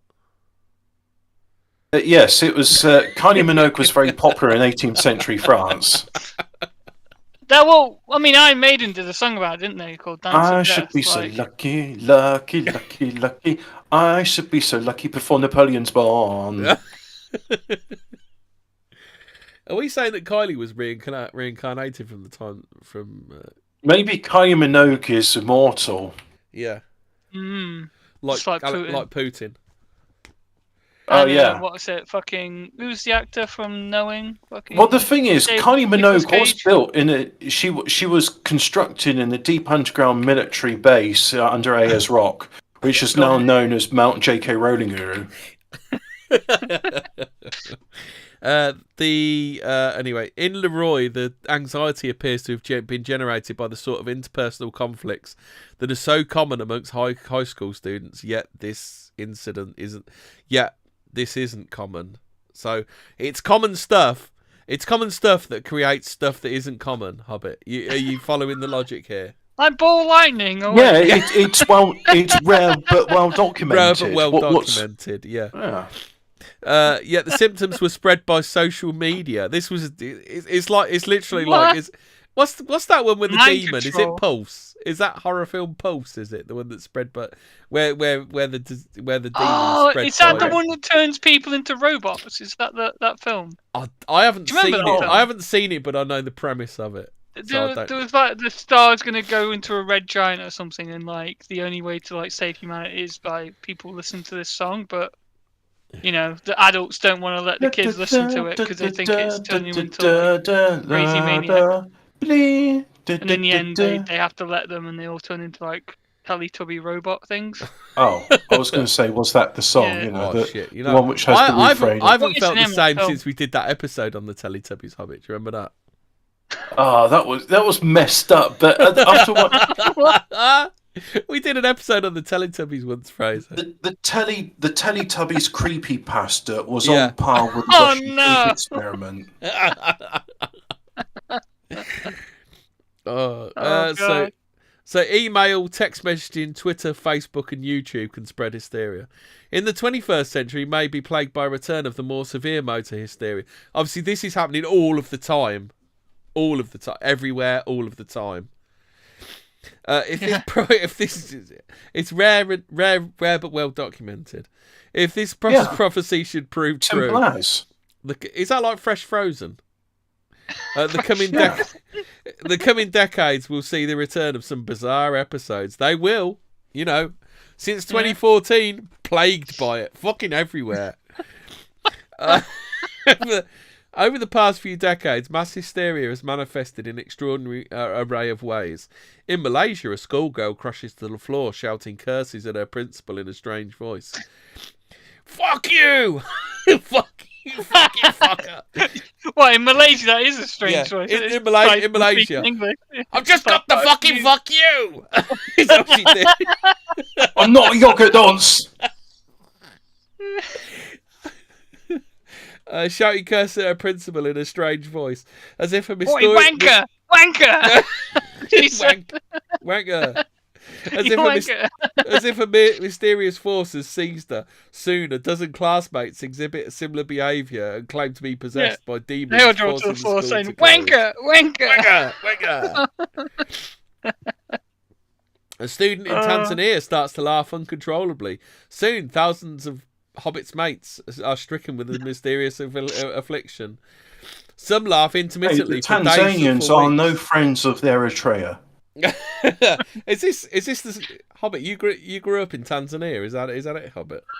No, I'm Eritrean. Yeah, everyone knows You're that. Tanzanian, mate. We've doxed. Fuck off! I am doxed in the fucking face, mate. Tanzania. No, I'm not. Eritrea represent. Intermittently for days or weeks, forcing numerous schools to close. In Papua New Guinea, a nursing student gets a headache. He's struck deaf and attacks bystanders. In no time, 24 classmates exhibit similar symptoms. I watched The Crazies last night, the remake. I thought it was all right. In other regions, outbreaks of mass hysteria take different forms. During a British jazz gala. Is that a euphemism for jazz cigarettes? I don't know. Weed festival? Is it a weed festival? Is it a euphemism? Jazz gala. A jazz When was gala. this? Jazz gala. What was this? 1830. I'm trying to think what a fucking jazz gala is. 130 band members suddenly faint, tumbling over like dominoes. In another part of a country, a British schoolgirl exhibits classic symptoms of pregnancy, complete with a bloated stomach. Perhaps she really needed a poo. Girls around her experience similar symptoms and trigger a pregnancy scare. Tests reveal that the girls, some of whom are virgins, are the victims of a rare psychological condition, false pregnancy caused by their belief that they were pregnant. At an American school, Is this like the old adage of when one woman gets pregnant, they all like suddenly become broody? Is this it? Yeah. An American, it turns out half of them hadn't even been above a kebab shop. At an American school, a sudden itching frenzy sweeps through the classes, forcing a mass evacuation. In Thailand, anxiety from ghost scares often leads to breathing problems and a belief that spirits are choking the children. That definitely sounds like a euphemism. Remarkably, there are some of the tamer outbreaks. You choking my children? In 1673 at Horn, Holland, a group of children were stricken with fits of shouting and barking like dogs. Well, that's just standard Dutch behaviour, isn't it, Hobbit? That's so standard. Standard Dutch behaviour, isn't it? It's a standard Dutch party. Yeah, standard. That's our equivalent of jazz parties, isn't it? Yeah. At a Dutch jazz party. Their yelps would start with one child and quickly spread to the others. Such episodes are not confined to the distant past. In 1968, on the Pacific island of Fiji, a group of schoolgirls began to twitch, tremble and fall into trance states and began meowing like cats. In 2004... Wait, trance stage, twitching, meowing. Are you sure this wasn't just like a trance rave? Probably.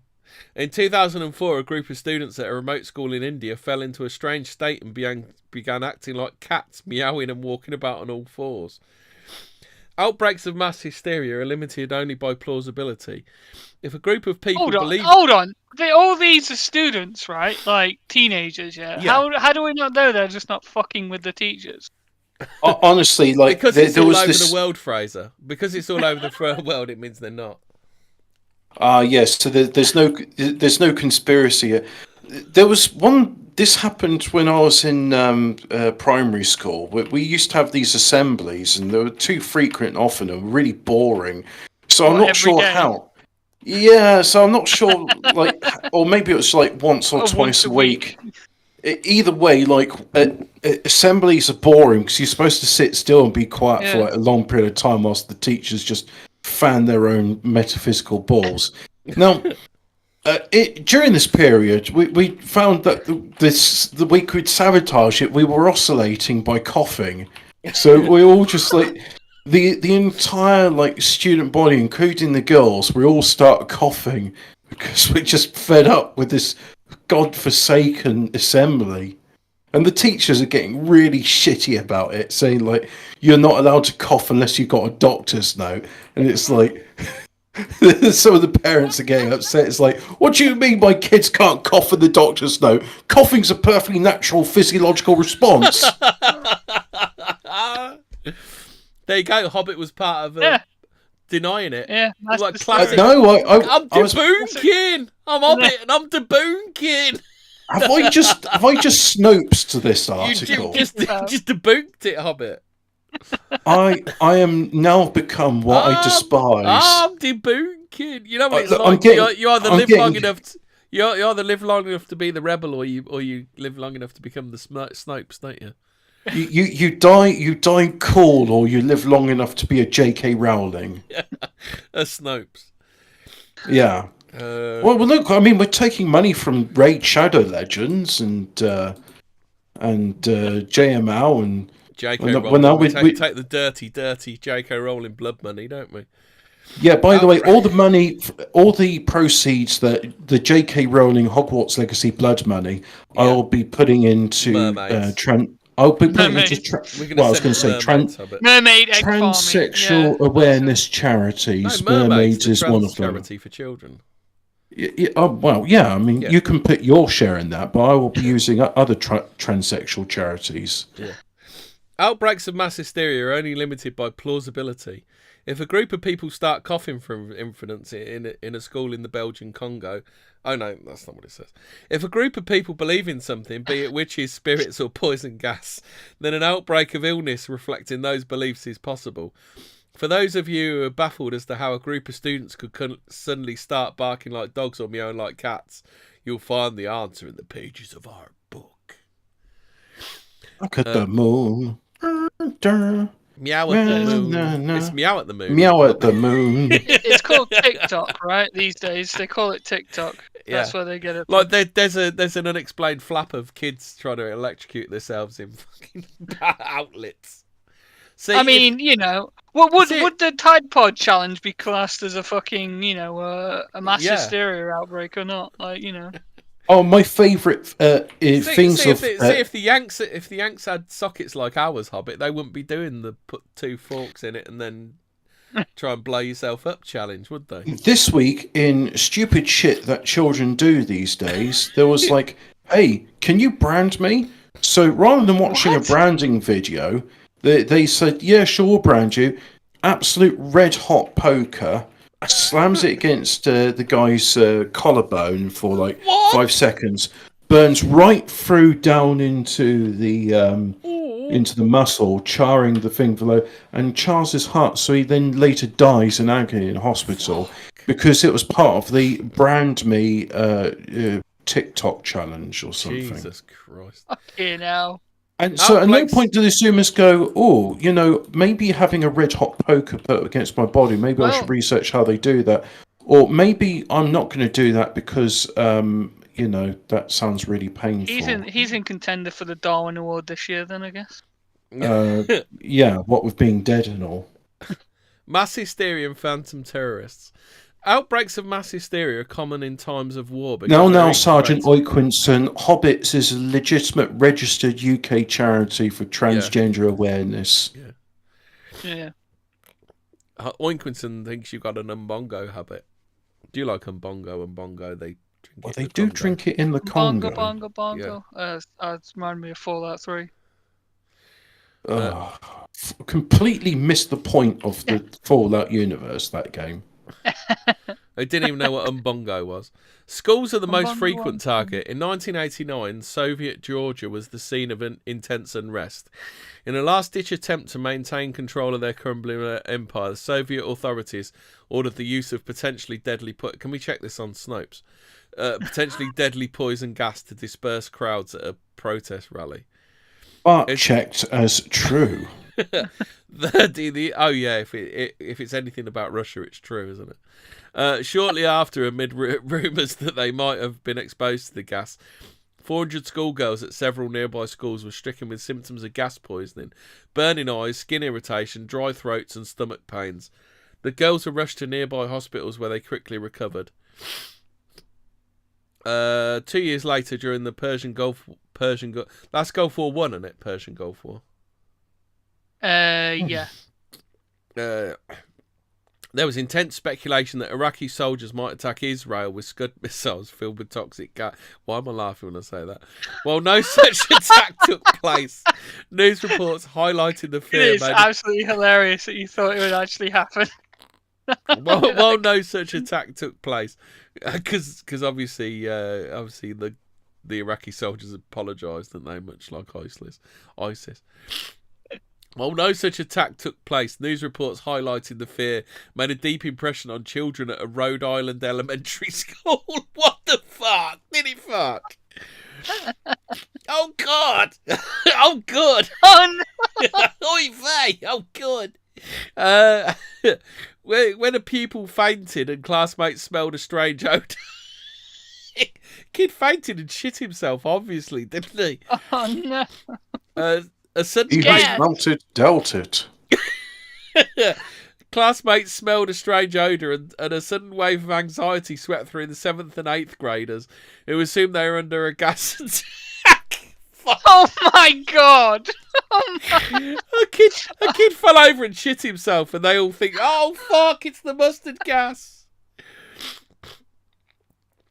Is it me or is this one a bit of a stretch? Oh, I'm surprised someone didn't shout, oh no, it's a horrible. 17 students and 4 teachers were stricken with dizziness, headache and nausea. The victims were fucking hell. Jesus. Meanwhile, some kid left a Bunsen burner on, you know. What have this kid been eating? What have this kid been eating? It fucking destroyed them, didn't it? Did he say I'd give it 10 minutes if I were you? He didn't even do that. He just shit himself and passed out, didn't he? The victims were followed through. Yeah, touch cloth. The victims were examined at a nearby emergency room where they were reassured and made a speedy recovery. One of the strangest outbreaks took place in the Middle East in 1983 and was blamed by media reports on a plot by Jewish terrorists to sterilise Palestinian schoolgirls. Sounds about right. Well, we've seen a plot by a Jewish woman to sterilise a Palestinian boy, haven't we, up here? No, Jazz Jennings is a valid girl, and I will not hear any such, things saying that it's not. She's not. We're not saying at all that it's the Israeli-Palestinian conflict carried out in America. No, because such things would be. I don't want to get machine gunned to death. Yeah. I don't want J.K. Rowling to storm into my house with a personal helicopter and curb stop me and say this is MAGA country, bitch.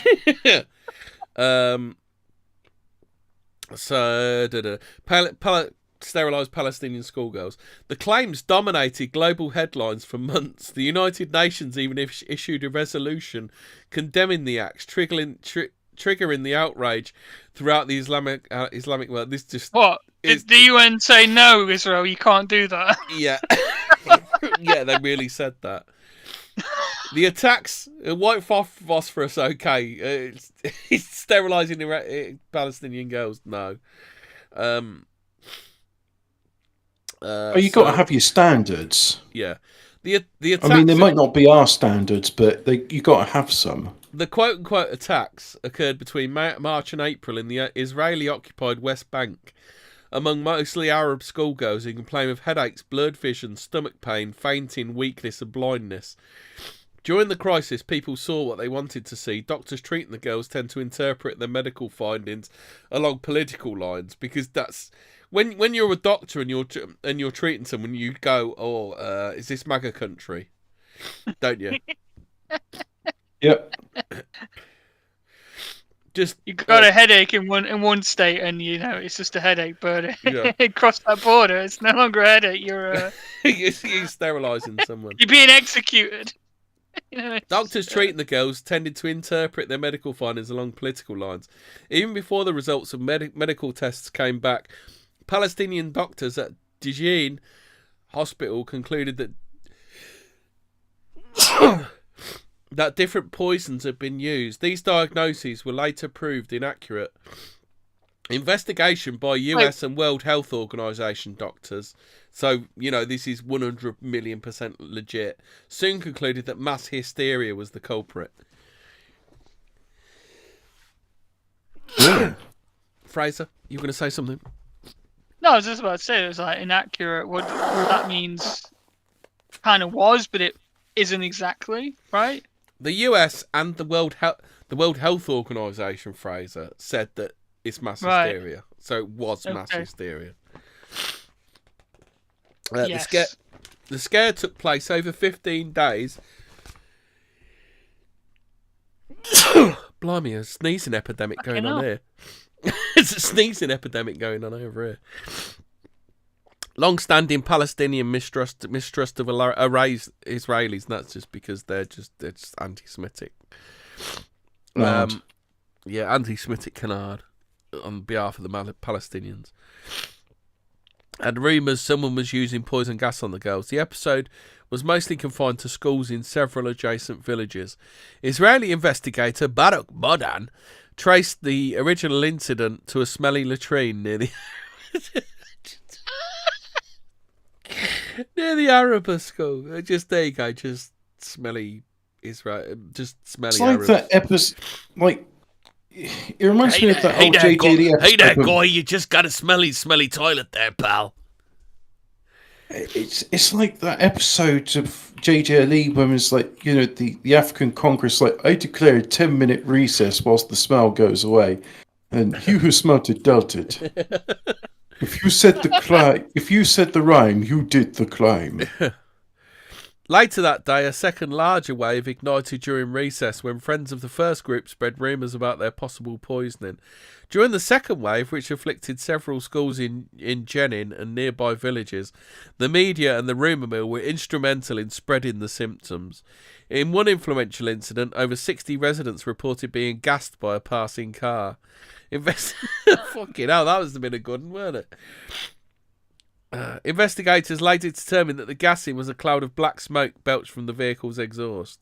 You see, these kind of anti-Semitic canards, like you get hobbits spreading chemtrail rumours, this kind of stuff. No, chemtrails are conspiracies. It's just smoke, dude. Chemtrails are conspiracy spouted by evil transphobe J.K. Rowling to discredit the trans acceptance movement, because they say it's pie in the sky or something.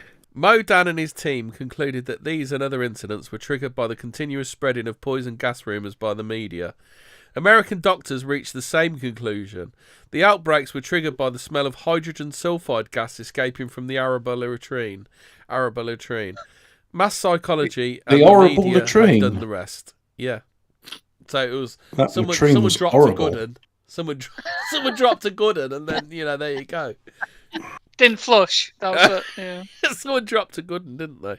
Well, it's a latrine, so no, they couldn't have flushed, could they? A latrine's just a fucking pit, isn't it? Wait, are you saying the Palestinians have to shit in a latrine in an open pit? No. Yeah. Hobbit, what's a latrine? They're not allowed to use the Israeli sewage system because they might put like chemical warfare in it, and then it would go up the sewage lines into the Israeli houses and gas them. All right, let's see what So the definition of a latrine. They have to dig a hole to shit in instead, which is euphemistically called a latrine. Oh, okay then. So just all it says is a latrine is a communal toilet of a type often used in camp or barracks. Yep. Because that's all they deserve to get, because they hate anti-Semitic I mean, canards, don't they? yeah, Israel doing wonders to dispel the myth that, you know. Oh, here you go. It's West Bank and Gaza are not open air prison camps. so it's that's an anti-Semitic canard. one of the definitions. It sounds like a very simple toilet facility, usually just a pit or trench. Also see the slang terms John and Johnny House. So yeah, a latrine is like a toilets. just a pit, Yeah. Fucking hell. And the World Health Organization wasn't like, hold on a minute, why is there shit pits everywhere, you know? Fucking... Well, it's just anti. The World Health Organization ruled it an anti-Semitic canard. Yeah. Don't you know they have a right to exist, Fraser? Is that what you're trying to deny? And American doctors who obviously have a right to toilets, obviously. American doctors who obviously don't pick a side in this reached the same conclusion. The outbreaks were triggered by the smell of a hydrogen sulfide gas escaping from the Arab latrine. Mass psychology and media had done the rest, as I said earlier. Since 2009, thousands of schoolgirls in the northern provinces of war-torn Afghanistan have been stricken by waves of mysterious poisonings, striking them down in clusters. Symptoms include fainting, nausea, headaches, weakness and vomiting. These outbreaks are widely believed to have resulted from poisoning by either Taliban hardliners or Pakistani spies. However, the Afghan poisoning scare had all the hallmarks of mass psychogenic illness. What if it was the giant of Kandahar? Ooh. Something we need to talk about in another episode. Embedded within a larger social panic involved in the fear of Taliban insurgents who have been well known to target female schools. Telltale by signs taking the shit outside in the pit. Doing a real whiffy one. Telltale signs of a psychogenic illness in these outbreaks include the preponderance of schoolgirls, the absence of a toxic agent, transient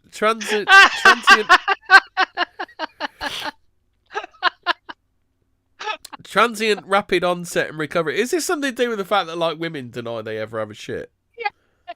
Yeah. Plausible rumours and the presence of a strange odour. All against the backdrop of constant anxiety generated from a prolonged war. I think this dude. I think this dude's losing grip of his article here. This is just bizarre. As the overarching trigger is ongoing fear, these episodes are likely to continue in a sporadic waxing and waning fashion. The fact that girls' schools have been targeted by the Taliban in the past only serves to give plausibility to the rumours. In such outbreaks, there is usually a single high-profile incident that gets widespread media coverage. This tends to lead to more cases due to the heightened fear and expectation.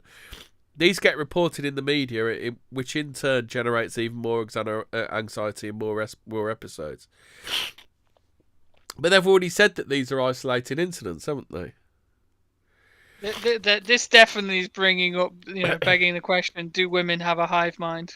Yeah. Yes. Are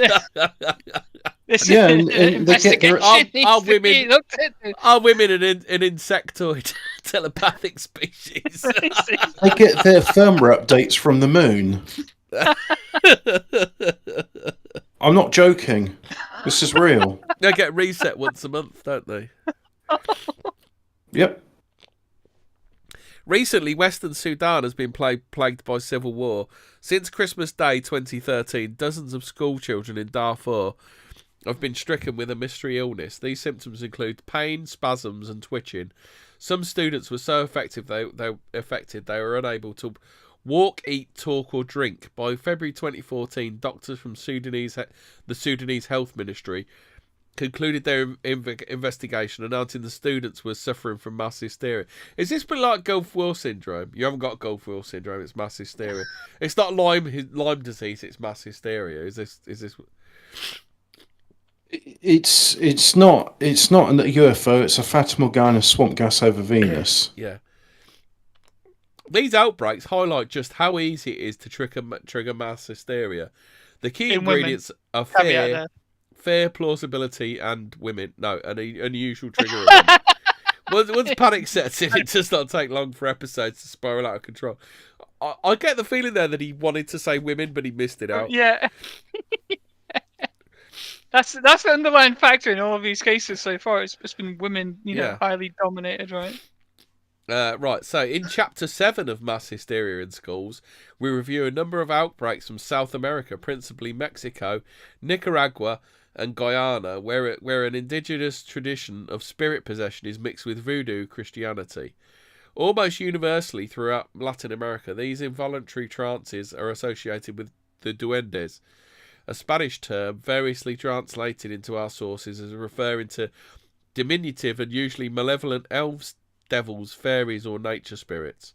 In Nicaragua in particular, these outbreaks are called grissy skinnies, Mosquito Coast Creole for crazy sickness. The earlier forms of the belief in these little people located them in dense forests and deep mines, and as many guidebooks and folklore studies attest, such beliefs antedate the arrival of the Spanish and Catholicism. Most of our reports of duende-related mass hysteria comes from the ethnic Mosquito or Mosquito Indian communities of Nicaragua, which historically have suffered poor education and high unemployment. They generally involve teenage girls, although boys and adults have also been reported as affected. A typical instance from what a bit. No. Just pretend I'm making silly noises. Okay. A typical instance from June 1996 began with sudden screams from the girls' toilets in the Simon Bolivar School in the city of Marseille. I bet you J.K. Rowling would have an answer for this one, wouldn't she? South of the capital, Managua. She certainly does. Yeah. Several girls rushed out of the bathroom and one was so scared she fainted. And then the bigot J.K. Rowling came out. They claim to have seen 3 small elves dressed in red suits, hats and shoes coming out of the toilet bowls. Well, that's going to be a shocker, isn't it? Did one of them have poo on his head?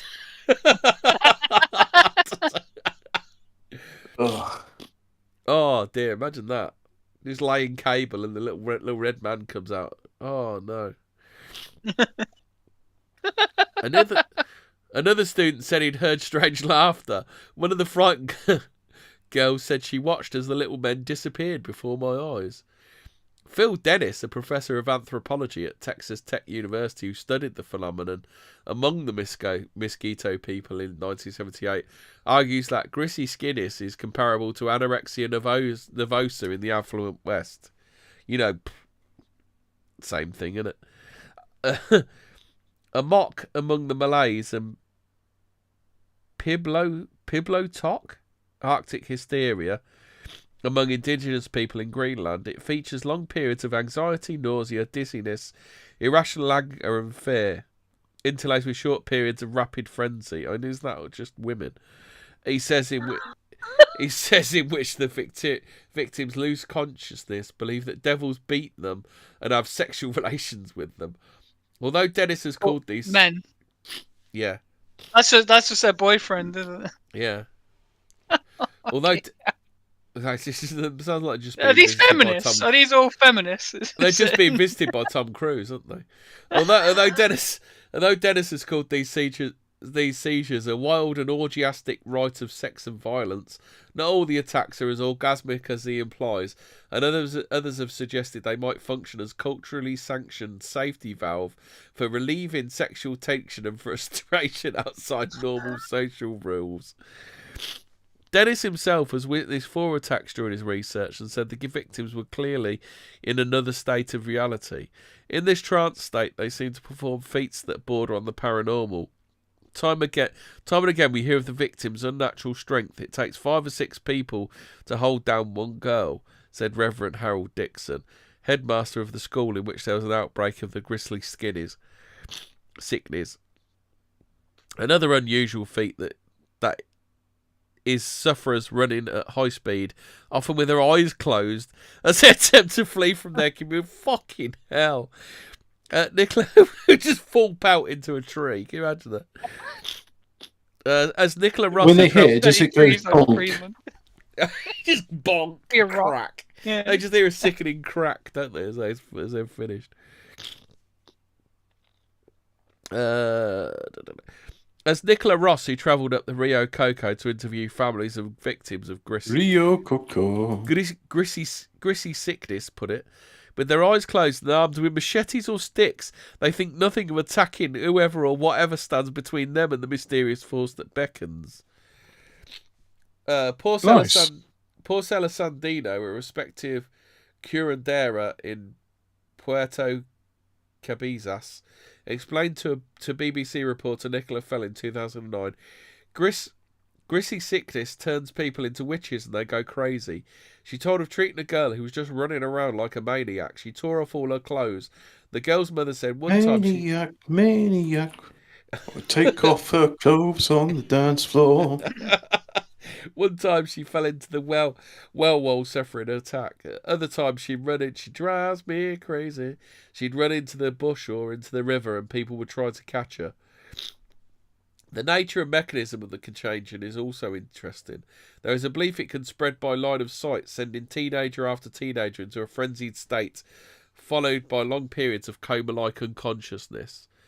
Nicola Ross said one girl, Licha, told of a strange ability that came to her in madness. She could predict who the next victim would be and was at a loss to explain how this knowledge came to her. She had been 8 years old at the time and found this particularly disturbing. Phil Dennis also noted the victims need to see other victims. On occasion, they name other people, and if any of those people happen to be present, they too become afflicted. This might be explained as a form of contagious imitation on the part of the secondary victims, but is regarded by the community as a form of prophecy. While the outbreaks may begin in small rural communities, they are many and spread over a large geographical area, which tends to favour a cultural and psychological vector rather than an organic disease-causing agent. According to Dennis, culture-bound syndromes like grisly sickness demonstrate that health and disease are not simple or simply biological matters, but a complex interweaving of various aspects of being human. Florence Levy, who led the medical team at the 2003 outbreak in Haiti, also explains that the illness is more spiritual than physical, so the afflicted turn to the healer for the spiritual part. When we return our attention to the victims' own accounts of grisly sickness, we can see their narratives have much in common with visionary experiences, demonic possession cases, and tales of supernatural abduction from folklore. What do you think so far, guys? Oh, this just reminds me of, hey, did you know there's gold nuggets in albino skulls? And got AIDS? That's okay, just rape a baby. I'm not saying rape a baby, that's what J.K. Rowling says. Yeah. That's how she cures AIDS. Yeah. For example, the Nicaraguan photographer, allegedly, Richard Leonardi, blogged the so-called J.K. Rowling, author of so-called Harry Potter. The Mangua Daily El Nuevo Diario on January 12th of this year, 2003, reported the widow Donna Fatima Lopez, who escaped the rock-throwing duendes that attacked her. Duendes that attacked her home near Cuapa Chontales, finding refuge in her father's farm 90 kilometres, or 56 miles, east only to have the duendes follow her and steal her small son one night from bed and leave him asleep outside in a cattle trough. In his thesis on involuntary, and he gives no explanation or anything. It's like, yeah, she's just nervous. And in his thesis on involuntary mass spirit possession amongst the mosquito, John Weddell tells of a mosquito undergraduate student who watched as his peers slowly became infected and later did so himself as well. This student's roommate described having dreams about a duende arriving to kidnap him. Often mention is made of the seductive laughter or calls of the duende that only the afflicted can hear. Leonardi notes that Nicaraguan newspapers report annually of school children afraid to attend class and farmers who flee ranches thanks to horrifying little duendes who appear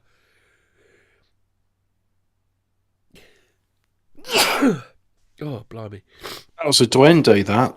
Yeah. Laughing their dangerous, contagious duende laugh.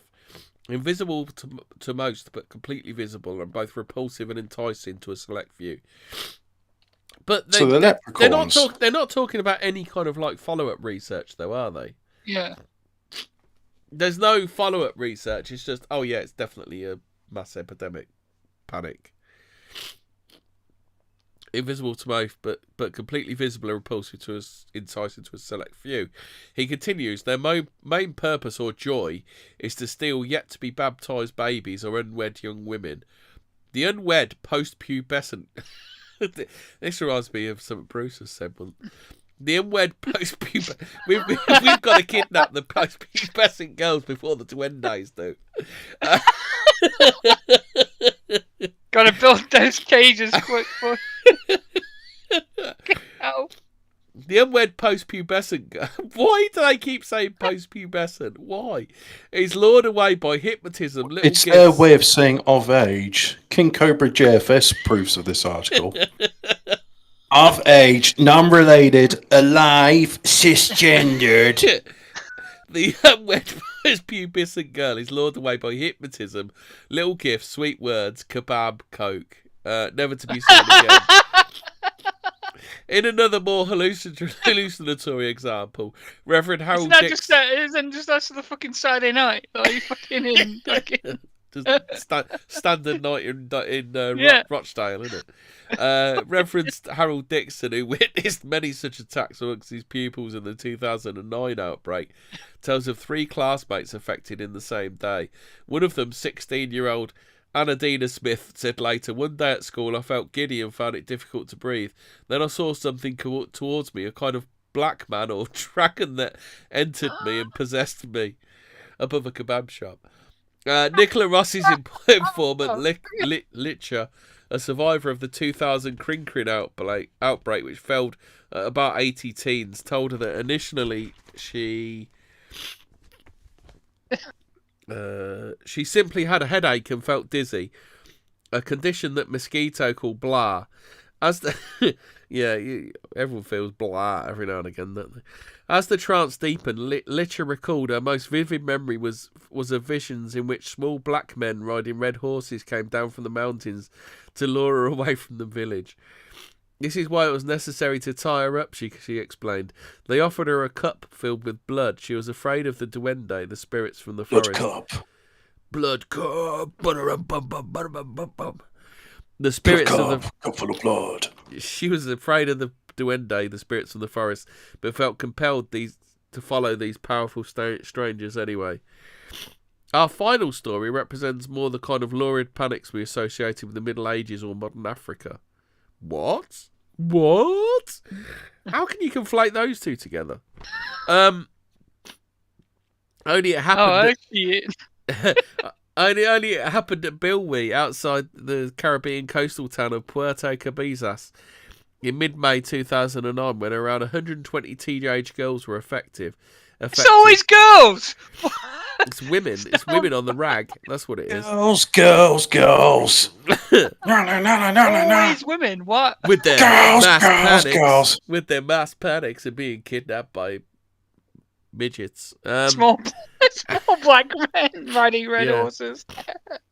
offering them Tizer. Yeah, above fucking- kebab shops. When around 120 teenage girls were affected, Tim Rogers, reporting for the Tico Times, says two sisters, Jose and Rafael. I don't think Jose is a girl's name. I'm. Oh fuck! I'm being literally J.K. Rowling here, aren't I? Jose and Rafaela Chow, who in a scene that must be reminiscent of the Salem witch trials, and in the throes of their madness, accused a mysterious drifter who was living in town of being a witch and trying to kill them. This was all the evidence the townsfolk needed to organise a lynch mob and go after the man. After being beaten for hours, he admitted he was the one causing all the trouble. The villagers burned what they claim were his spell books and forced him to cure the girls, which he did in exchange for his life. Since that moment, there have been no more reported cases of grisly sickness, and authorities think the problem was resolved for the moment. However, the suspected warlock has escaped, and some fear he will seek his revenge with the dark arts. Wait, hold on. They're talking about witches, and then they call him a warlock. Like, Well, it's a geezer, isn't it? which is it? You don't want to misgender him, do you? Well, they already have. They've like fucking. You don't want said to be he's a all witch, J.K. now he's a Rowling warlock. about it, do you? You might think Rogers was being a bit frivolous in comparing the incident to the spectacle at Salem in 1692, but perhaps not. Or at least one of the commentators on the online blog reminded readers that Salem children were influenced by a maid called Tituba, who came from the Caribbean, to which Nicaragua is adjacent. There we go. Anyway, yeah. Right. So is it all made up, or is it duendes? Or is it swamp gas over Venus? I mean, there Fata definitely Morgana. could be a legitimate line of study here. Like, I mean, it's just amazing that they all like point out, oh, this is like 90% women, It's just mass but yet hysteria, bro. fail to say fucking. It's just you mass know, hysteria, maybe bro. there's something there. Yeah, exactly. Our politically correct world can't point that out and say, hold on a second, 90% of women are It's just bull, affected it's just by mass hysteria. It's just bull mass hysteria. Look, they're just having a blobby strop. Simple as. Right. Oh, blimey, we've done our 2 hours. Did you want to do some unexplained mysteries, or are we all done? No, we did that last week, and remember how annoying and angry and upset I got. Oh yeah. Yeah. So he says, Reading news. Says, what's there is commentary on women, lol.